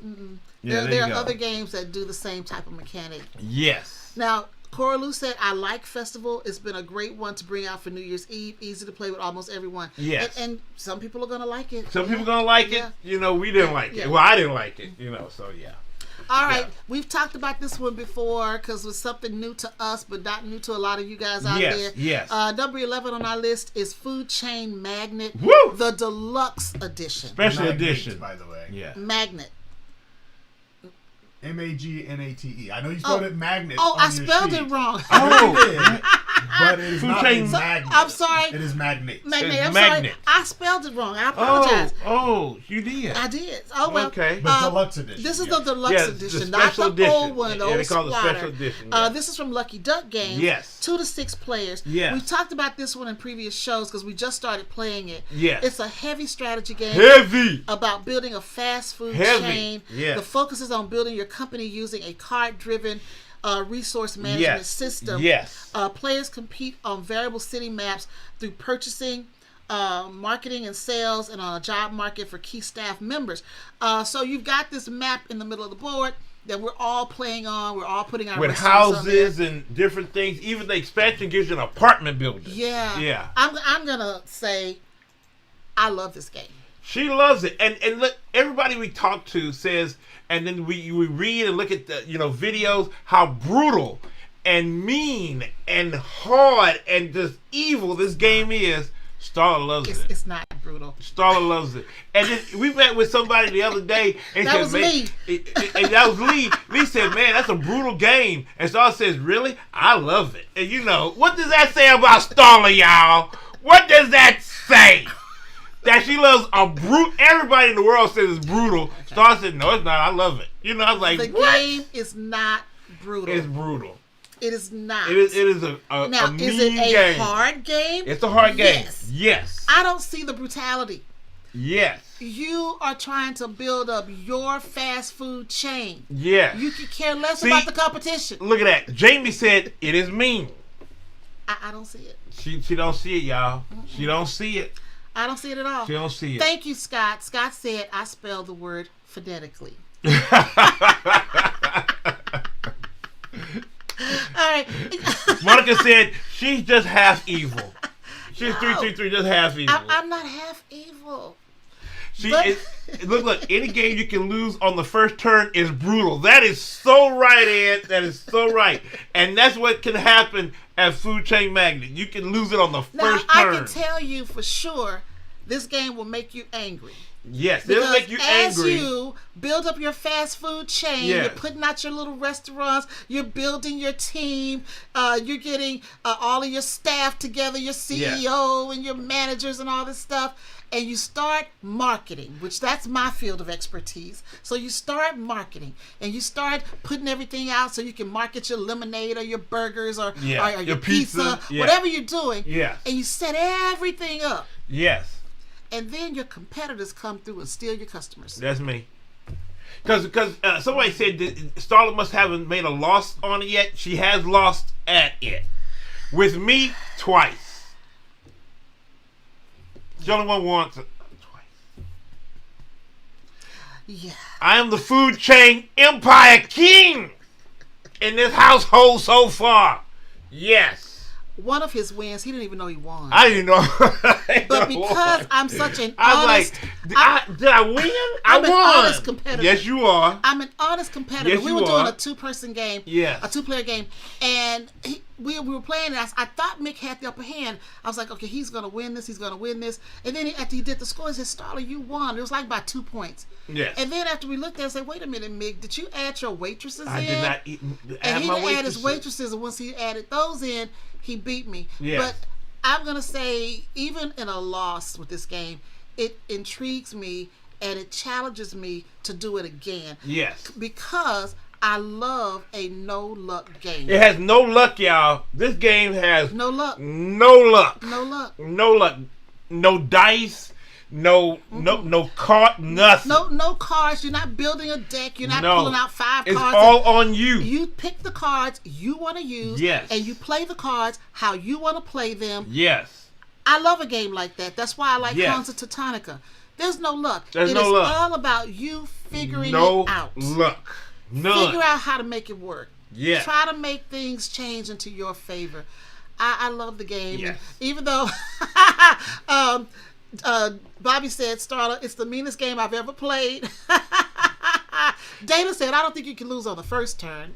You could. Yes, there's many people that say that you can lose on the first turn. And then Esther said, Starla, do you think this is the heaviest game you like? I'm always surprised you like this one since it's such a heavyweight ranking. Well, Starla has played some heavy games out there. I think one behind us, Sankore, that's pretty heavy too. From Osprey Games. That's really heavy. That was heavy. And also, like I said, I love Hansa Teutonica. Yes. So some games, and then there's one game that's not that heavy, but when we first learned it was heavy, and that's Terra Mystica. The first time I learned that game, or was introduced, because we didn't finish playing it, that game gave me a headache. I couldn't understand how you take the little tokens out of one bowl and put it into another bowl. But then I told Mick we got to buy it. Yes. Because I want to master it. And I found it for $30. That's the rarest I could find that game with all woods and all that, wooden pieces stuff. It was $30. We played it and we mastered a very, very heavy game of Terra Mystica, and it's one of my favorites. It is one of the whole family. We love all of it. I like a midweight game, and I like some light games. But there are also games I like that challenge me and make me think how I can beat the game, and I'm challenging myself to do better. Because games like this with no luck, I'm really not playing against everybody else. I'm really playing against myself. Oh, really? Yeah, because I want to see what can I do different or better. And then have a better outcome for myself. That is true. That's how I look at it. But so anyway, and Food Chain Magnet I'm in love with it. It's a great game. I don't see it being a mean game. I like it. I like it too. I do like it because it really challenges, like you said, it challenges you. It makes you think of what strategy I can do to make myself better so I can beat everybody, because it is a challenging game. But some people do get a little angry when they start losing and they want to quit. I was like, I'm done with this. It's just horrible. And if I'm not mistaken, that's the game you actually won. Yes, but you didn't know you were winning. I didn't know I was winning. I knew he was winning. I didn't know but he didn't know he was winning. You knew I was winning? Yeah, because I was surprised when you said I won. But it's a good game. So it's anyway, a very good game. I'm not going to belabor that because I've talked about it several times. Yeah, she loves it. I'm in love with it. She loves it. Now, let me ask you: is that almost like your number one? It may be. Oh, of all time? We didn't give our rating. Yeah, Mick gave it a 5, and I gave it a 5. Yes. So I won't say of all time, but as of right now, this is my favorite this year. Okay. It's my This year? favorite. Yeah. Yeah, Okay. it's my favorite. Yeah, it's I a love good it. one. It is a good one. Yeah. It and- gets an endorsement. It gets a high endorsement. 5-5. High endorsement. This is endorsed. Yes. All right, the next one on our list is Fountains. Yes. I had a lot of reading on this one. From the OP, it's a 1 to The 5 OP. player game. Each player begins with a round fountain board with a spout and a space for 4 features. Yes. On your turn, move a token 1 to 3 spaces clockwise to an empty spot, and then you take the matching tile and add it to your fountain. Mm-hmm. So on your fountain, you can build outward or upward or both, but to score well, your highest level must have a spout and water must flow through the levels below. When a player lands a color token on its matching space, everyone scores for that. So you have stuff like lily pads and fish and connecting pools. It's a rondel. Fountains. Yes. I love this game. I love it too. I'm gonna It's a tell really you, cool game. I don't think it got enough love. No, it didn't. It didn't get enough love. This game is so interesting, and I love the 3D effect where when you have to look down to make sure everything's To connected. score. It's so cool. Score. To score, you gotta look down on your And you got to on your make sure stuff. water Yeah. is flowing. Yes. Because if not, your fish are going to die, or you're going to get what they call it scum. Scum, yeah, in pond scum. Pond scum in Yeah, your, pond in scum. your fountain. Ugh, yucky. So you got to be real strategic and make sure you're grabbing the right tiles to add to your fountain. Yes. And then you make the fountain beautiful. Yes. I love the beauty of it. And I love the tiles. There's this thick, they're not styrofoam. I don't know what this material is, but they're thick and it's beautiful. I like the little koi fish that are in there. Yeah, I can't say enough good things Well, about the it. components are nice, and like you're saying, you know, like the components are like kind of like Like a coaster. like or a something, coaster, some type of coaster. and it's really cool. Now, some people Yeah. have said it's kind of difficult to put the you know, the pieces together. I didn't have a problem with the pieces. Yeah, I didn't either. I think it's really cool how they put it together, and I really do like it. Now, I think the one thing that it didn't get a lot of love because the op games put a lot of games out there at the same time, and it was coming out when, you know, that people still you know, still having a good time with, you know, Flip 7, and you had Gnome Hollow out there, and then you had, you know, Fountains out there, then T-Witches came along. I mean, you had all these games that kind of overshadowed it, but it is a really really fun game. It's a puzzle. You're trying to figure out how to make a fountain better than your opponents and make sure you have beautiful features in it. Yes. And I just really enjoy it. I want to play it again. We haven't had a chance to. JJ Comics says we really enjoy Fountains. It has cool table presence. Yes, it does. Yes, it does. Yeah. It Jamie. really does, Jamie. Yeah. And then also asked, have I played any other Splotter games? I have not. No, we have not played other Splotter games. I do want to try Bus. I think that's their other, you know, really popular one. It's called Bus. I do want to play that one. Yes. Yeah, but Fountains is, to me, a great game. And, of course, saying that, you guys know it was endorsed. Mick gave it a 4. Yes. But I gave it a 5. Ooh, you really do like it. When it gets endorsed, like though, it gets endorsed. I like it. Yes, you really do like that one. All right, now here's a game we played. Woo. And we played this one with, I told him I'm not going to say Heckler anymore. One of our brand ambassadors, Nate, who's in the chat. This one is Fangga. Fangga. From DeVere. Yes. 3 to 7 player game. We had this at Ocon last year. We were talking about, we want to play it. So Nate said, I want to play it with you guys. We put Fangga on the table. And in Fangga, you're controlling different foods and you're trying to survive by jumping from one side of the fryer basket to the other. If a player can no longer move, they fall into the boiling oil and get fried and are eliminated. Yes. Now, it's a 1 versus all. It's also a semi-cooperative game. We put it on the different table. modes that you can play. Different modes. Now, first of all, the components fell short for me. Yeah. Because it's nothing but a deck of cards. You have to make your own grid on the table. Yeah. And you're constantly putting your little standee, which is also not my favorite, little characters on these different cards, and you turn them over. Very easy to mess up the board. Yeah. You gotta re-straighten it back up. Yeah. I just think they could have done the game a lot better. I thought it was cute when we got the box. Like, oh, we were frying stuff. How's this gonna work? I didn't like it. Now, DeVere, they are very hit and miss on a lot of this stuff. Yeah, they've had some you know, great games. They have some great games, and then you go like, what did you do? This is one of those games where you say, what did you do? Yeah. You know, because, I mean, it's not good. So I'm just gonna straight tell you, it wasn't fun. It wasn't fun at all. Fangga just didn't do it for me. Yeah, it was not fun. I just didn't do it. So out of this game, all three of us, because Grant also played the game. Grant also played it. We all gave it a 1. Ooh. Everybody gave it a 1. Now, Nate, if you're still listening, you can tell us what you think about Fangga, but we gave it a 1. I just wasn't. Yeah. It just wasn't. Yeah. All right, now the next one on our list. All right, moving on. Okay, I'm not going to get into it yet. No, not yet. Grand Central Skyport. Uh-huh. From 25th Century Games. Yes. 2 to 4 players. Yes. And all you're doing here, you want to learn how to efficiently operate your airship station and attract the most prestigious tycoons to your city. It's rundale and set collection. Yes, and it's a big footprint where you got to put out your stations on this like set collection. You got to put it on, like in a tableau. You're building a tableau. Yes. And you're going down this rundale to kind of help you get cards, stations to help you expand your tableau. Yeah. It's cool. Well, let me tell you. It's okay. The box. I don't know if Grant has shown the box art or not, but the box art intrigued me. Yes, the box art. And the box art, I was like, man. Andrew Beasley. Yeah, beautiful box art. Yes. And I was like, oh my gosh, I want to play this Beasley, game. Bosley. I think it's one of them, but Bosley. It's Andrew Bosley. Yeah, yes. I want to play this game because it just looks intriguing. Yes. You got these big airships. Yes. It's colorful. It just looks like some kind of world I want to visit. Yeah, it does. It looks like a world I want to visit. The theme is really cool. Yes. The theme is cool. But then I visited the world. We visited.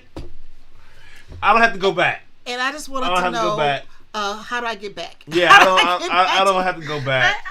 Let me tell you. It just wasn't fun. We were playing it. Yeah, it almost felt like work. It felt like, it felt like work. I didn't feel the fun. There's something about a designer when they can take mechanics and artwork and whatever they do, put it together, and not only do you work at winning or work at being the best at that game, but you also have fun. Yeah. Some games miss the fun, and for some reason this one just missed the fun. I don't know why, and I was disappointed because I love the way it looks. Yeah, Carly said my friend was also disappointed that the box and the game inside didn't match. I thought it was fine. We definitely played a few rules wrong though. She learned them in a hurry to teach it, but like we knew the rules. Yeah. But it just didn't.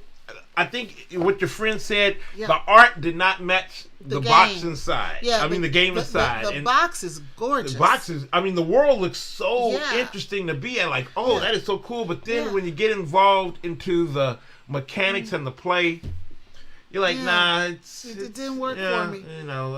We can move on to the next one. Yeah, I was really disappointed by that one because a lot of games come through and I'm really not interested in playing them. But we will play them anyway. You was excited to play that. I want to play this. Yeah. So let's tell you the score. Yes. Mick gave it a 2. Yeah. And I gave it a 2. Yeah. So there we go. Yeah, and it says has some good ideas, but not something we want to revisit. No, I'm not playing it again. I'm done. That's calling. I'm done. It's cold.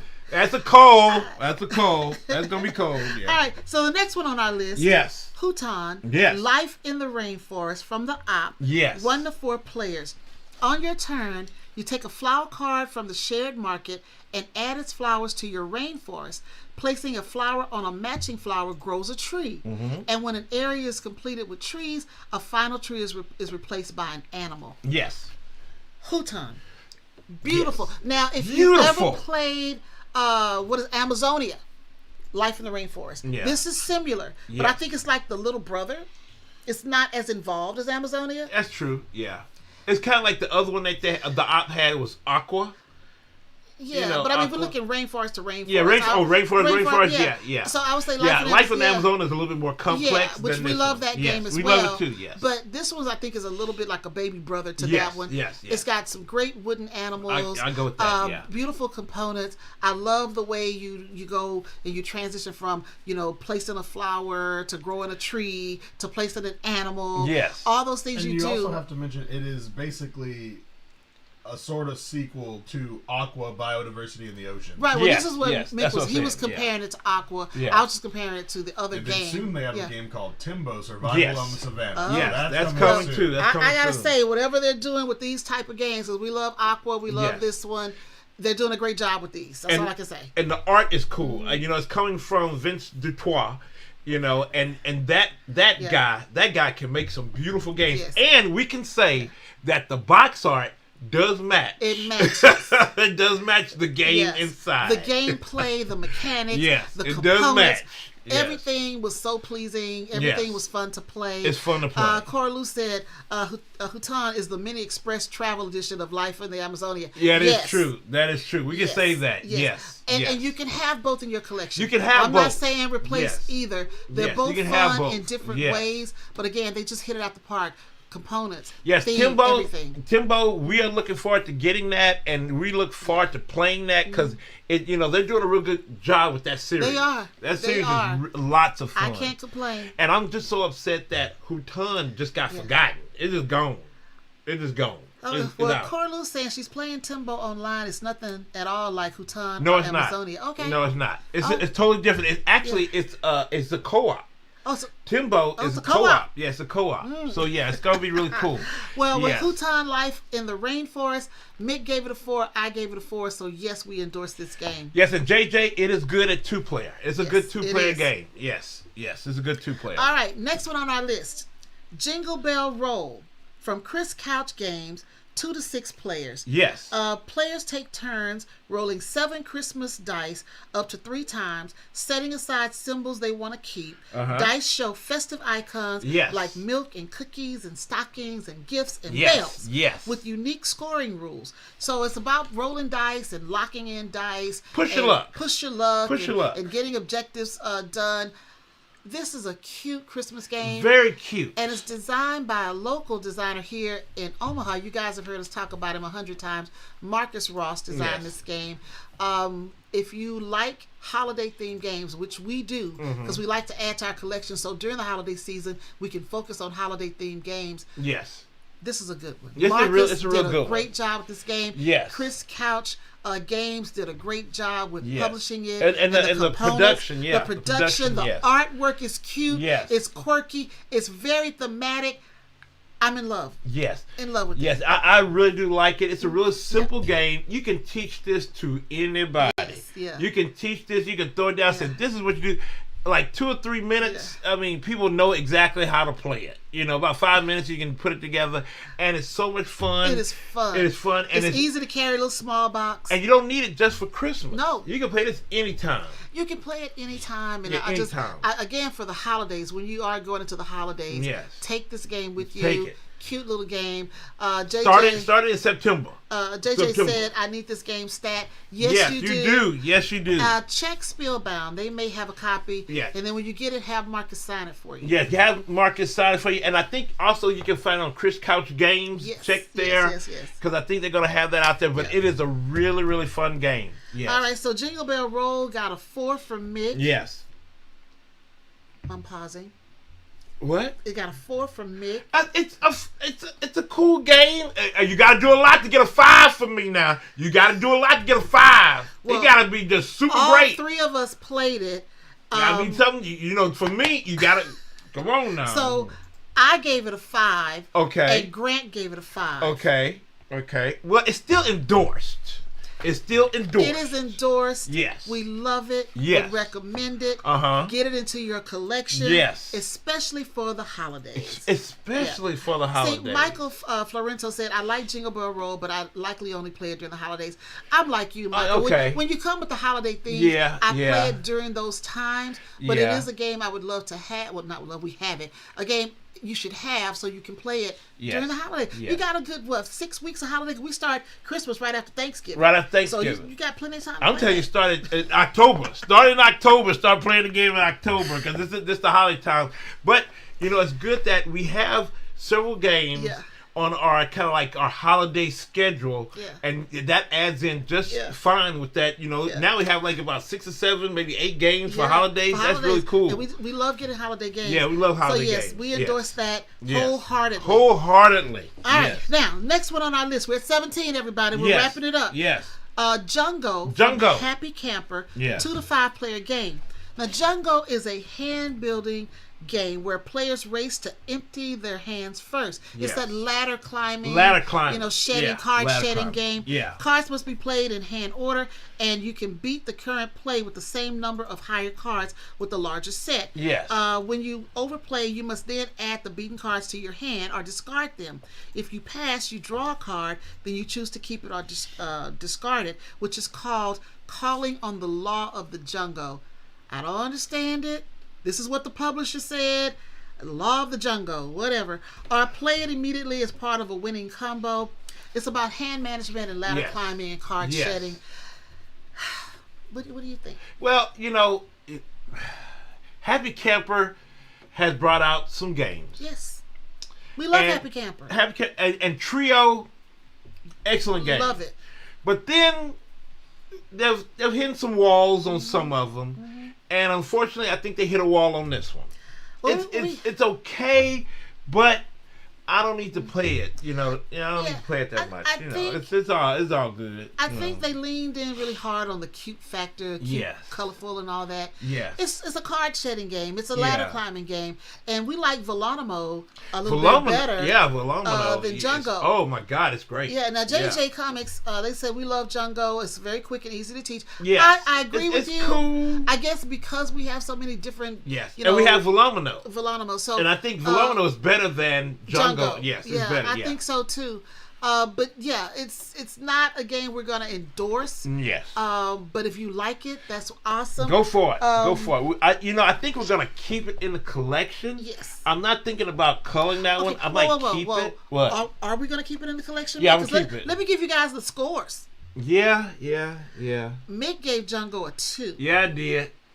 I gave Jungo a 3. Okay. Because it is a decent game. Yeah, and that's why I'm going to keep it in the collection, because we might bring it out sometime, and I'll play it if it's out there, but I don't really need to really play it. I don't need to. But well, all three of us played it, yeah. And then Grant gave it a 2.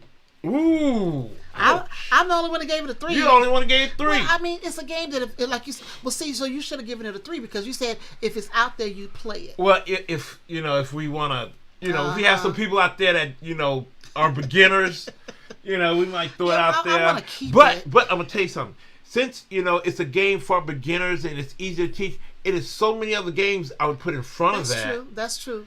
Before I get to Jungo. Yeah, I agree. I have a ton of games. I was like, here's this, starting with Flip 7 and then Chicken. And, we going from there. So Jungo's back in the back of the line. Michael Florento says, "Call it Mick." Yes. Well, you know what? Yeah. Jungo and Volonimo is a little more sophisticated. Yeah. And the way you play it. Yes. And I just like that. Yes, I think so too. Yeah. I think the only thing with Volomino is the scoring situation. The scoring. You gotta teach yourself the scoring situation each time you bring it out for a long period of time. So, now Monica said something, and I agree with you, Monica. Good that. Some games need to grow on you. I've almost culled games and then found out I like it after all and kept it. That is true. And you're right. That's true. Some games have had to grow on us. Yes. Yeah, that is true. There's some that have grown on us. But at this moment, this is the score. At this moment, this is the score. We might have to revisit the score. Yeah. All right, now the next one on our list, we're at 18. Yes. Magical Athlete. Magical Athlete. From CMYK. Yes. 2 to 6 players. Yes. It's a racing game of pure chaos. And we don't own this one either. This is another one we do not own. Marcus Ross was overplaying and he brought it with him. Roll a die and move your racer that many spaces, but all the racers have wacky, game-breaking abilities. Nuts. And you have to race 4 times, then whoever has the most points after 4 races wins.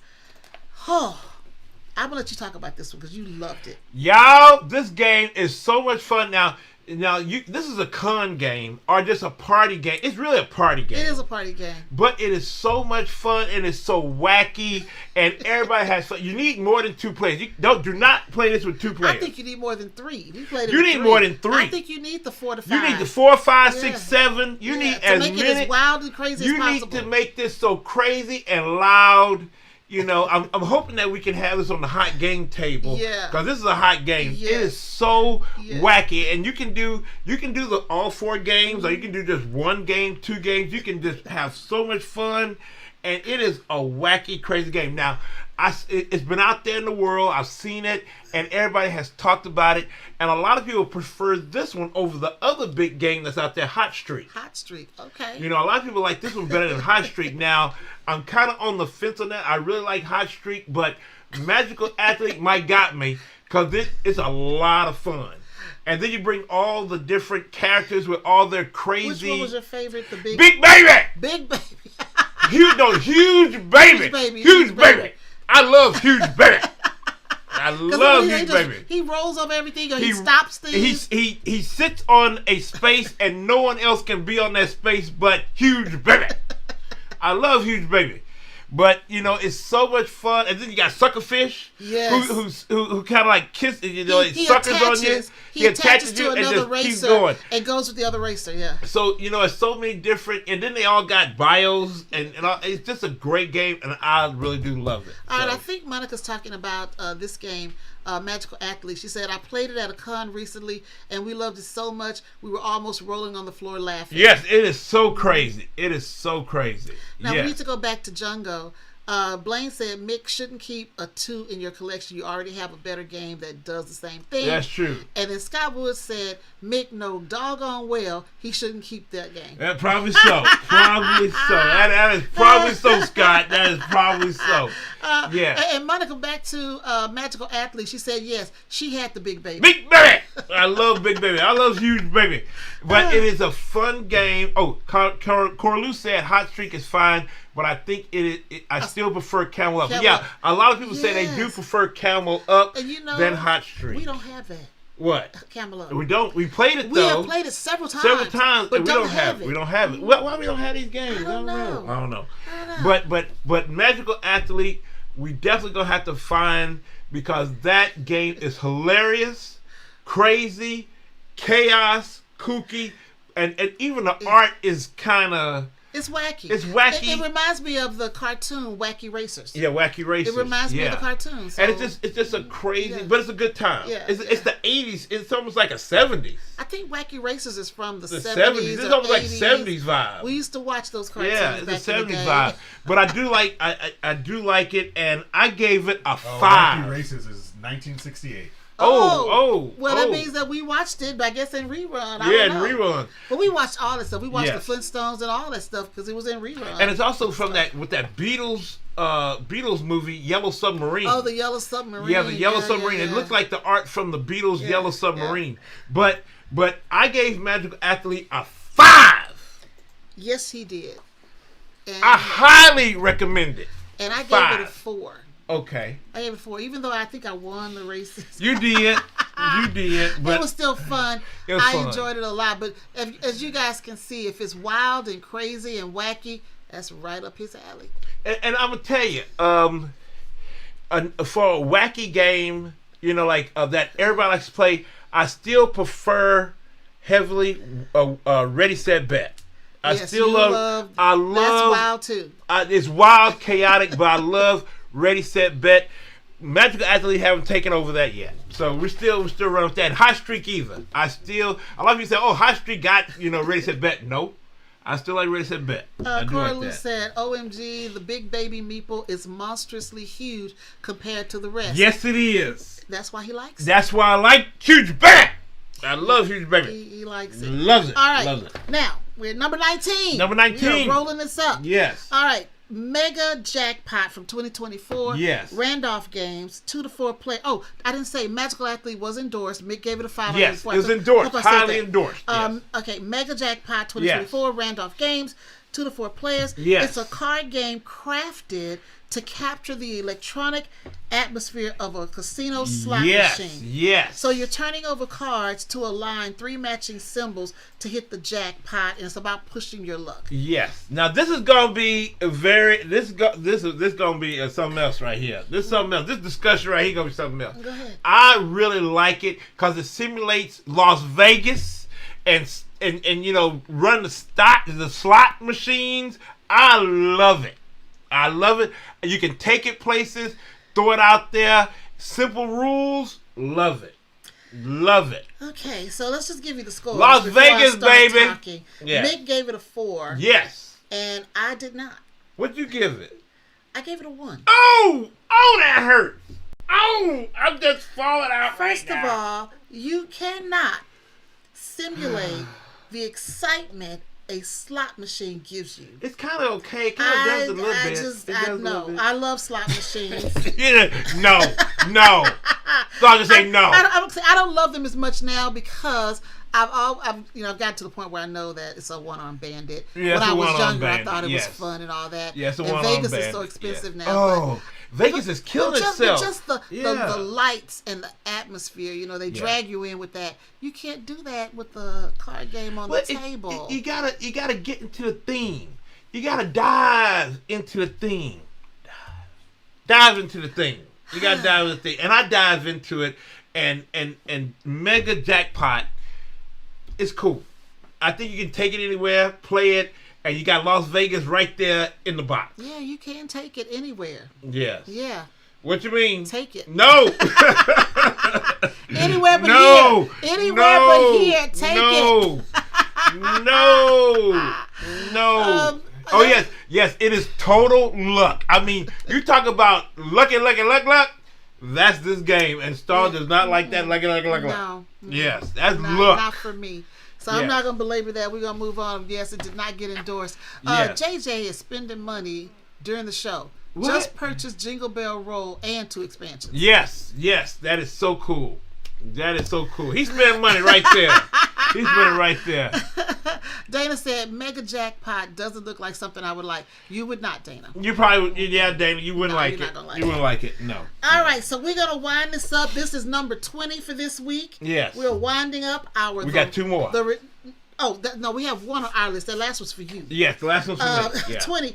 So we're doing 21. I said 20. Yeah. So 20 is MSOS, which came out in 2024. Yes. From Cranio Creations, 2 to 5 player.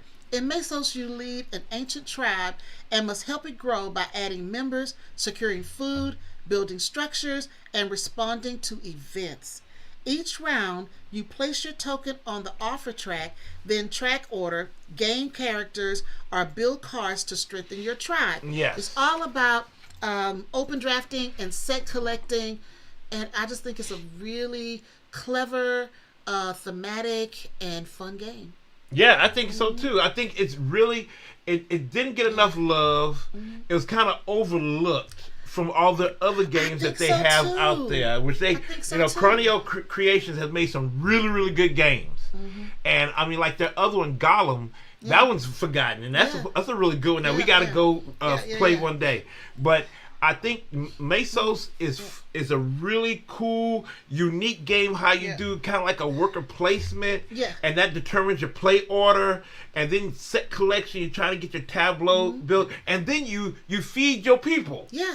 You gotta feed them. I mean, it is so many cool mechanisms that you're like, oh, okay. And it's kind of like you're trying to push your luck, trying to get the different, different cards in your tableau to get the points so you can get buildings. I mean, it's a lot going on, but you can understand it. Yeah. You can work with it, and it's fun. Now, I'm gonna tell you, we played it one time at what was that? Cardboard Caucus. Yeah, it's what was that? Capital City Gaming Con. Oh my God, I'm going back 2 years. Capital City Gaming Con. Yes. We played it, and I almost forgot it until we started looking back over our list. And it was a bad thing. I almost forgot it because I really enjoyed the game. Yes. When we looked at it, I'm like, oh my God, we did play this game. Yes. I had a really good time. I love the artwork of the game. I love the mechanics of the game, and I thought it was a lot of fun. Again, we play so many games. Sometimes you forget you played one. This is one. We played and a few. I hate that I forgot it because Yes. when we research back, it's like, oh, that was a fun game. Yeah, and then I think we looked at it, like a how-to, so we kind of learned a little bit and look at it. And then I said, man, that's a fun game. I want to play that again. Yeah, we want to play it again. I want to get it back on the table. I was like, man, that's a really cool game. But it's so forgotten. Yeah. And it came out so early in last year, so early in the year. And it just got, just swept away by all the other games out there. But that is a really It's hard to keep up with all of them. It's a fun game. It's a cool game. and I think a lot more people need to play it because it's a lot of fun. It's a lot of fun. All right, now we got one more. I got the scores. I'm sorry, the score. Oh, that's right. This is OFPG endorsed because Mick gave it a 4 and I gave it a 4. Yes, we recommend that. Definitely recommend it. Yes, it's a fun game. We got one more that's Find it, y'all. Find it. It's a good game. Out of order that Mick wanted to talk about that he played that I did not. Yes. And now this one is called Covenant. And do you have a little description of Covenant? I do not. Oh, I left that Covenant is a game where you basically are dwarves going back into your dwarven kingdom that's inside of a mountain, and you basically try to reclaim it from goblins and monsters and things like that. And you're trying to build up your kind of like your dwarf kingdom, and it's a really cool. Well, I'm gonna roll that back. It's an okay game. They put a lot of mechanics in it. I mean, a ton of mechanics. They really threw everything in the kitchen sink in it. And I think because of that, they did too much. You know, it's an okay game, but it's something I don't need to revisit it. I gave it a 2. I mean, they have, you know, the production is really cool, but it's a lot of mechanics from set collection, worker placement, push of luck. I mean, you know, dice rolling. I mean, is everything, and you know, just I think they went a little bit too much. Well, you know? all I can say about Covenant is that when we got it, Mick kept saying, "Starla, I want to play this game, and I want to play this it. game," and I kept back and said, "No, I pushed back. I don't want to play it. I don't even like the way it looks." Yeah. The theme is not grabbing me. I don't want to play it. Then after he played it and said, "Oh, it fell flat." Yeah. I'm so happy I didn't waste 2 hours of my time. I mean, I really can judge a game based on the box art most times. Yeah. I did get it, and it's man, it's a lot of mechanisms going on. I think it's too many. They could have. I mean, I wanted a little bit more battling. I wanted to be like really, you know, like I think it was The Hobbit, where the dwarves were really fighting different things. You didn't really have that much combat in there, but you know, it's something I don't need to go back to. And unfortunately, I think I probably will cull the game because it was a 2. Yeah. I would just say it was a 2. It was a 2. And again, DeVere has a lot of good hits, and then they have a lot of good misses. This is a miss for me. Yes, a lot of misses. Yes, Michael Florento. Deep regrets. For me. Yeah. Because let me regrets. tell you, it was my highly anticipated last year. I was really excited for it. When we got it, I'm like, yes, I'm ready for it. Yeah. There we go. All right. Yeah. A 2. Yeah. So this has been our review show.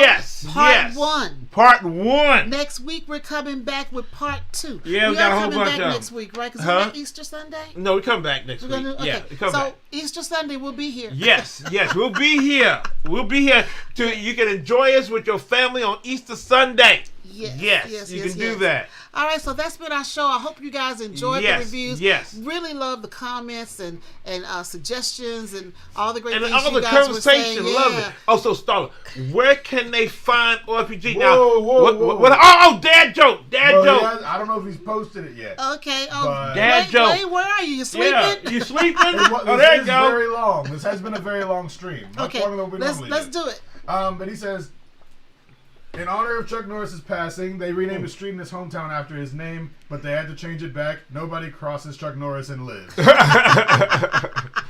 That is true. That's all true. right, so Corlu said next weekend is Easter. She'll be out of town. Okay. That's okay. That's all right. Okay. We'll still be here. We'll be here. You can definitely later. catch it later. Yeah, definitely check it out. Lots of people do. A lot of people can't make it to the live, so they catch it during the week. Yes, so thank you guys. but we'll be here for you. We will be here talking about some games. We got to have a whole bunch of another 20 games. Another 20. Yeah, we're gonna talk about, and this is gonna be on our regular rotation of talking about games that we've played and review them, because we have a lot to talk about and a whole bunch of them that we do play. So we're gonna do that.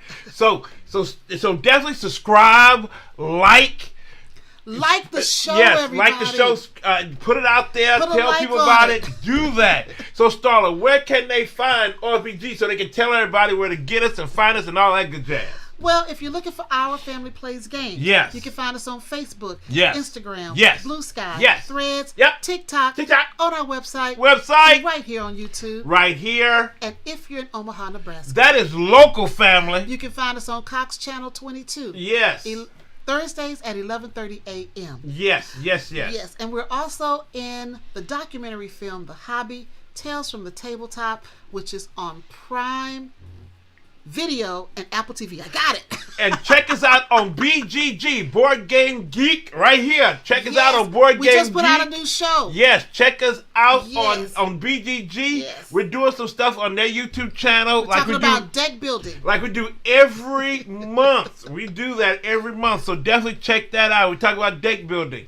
And family, thank you so much for coming out this Sunday. We love seeing you, the conversations. We just enjoy it so much. You are a breath of fresh air on a Sunday. Every week. Yes. So definitely take care, be safe, and always know we love you. Bye now. Everybody.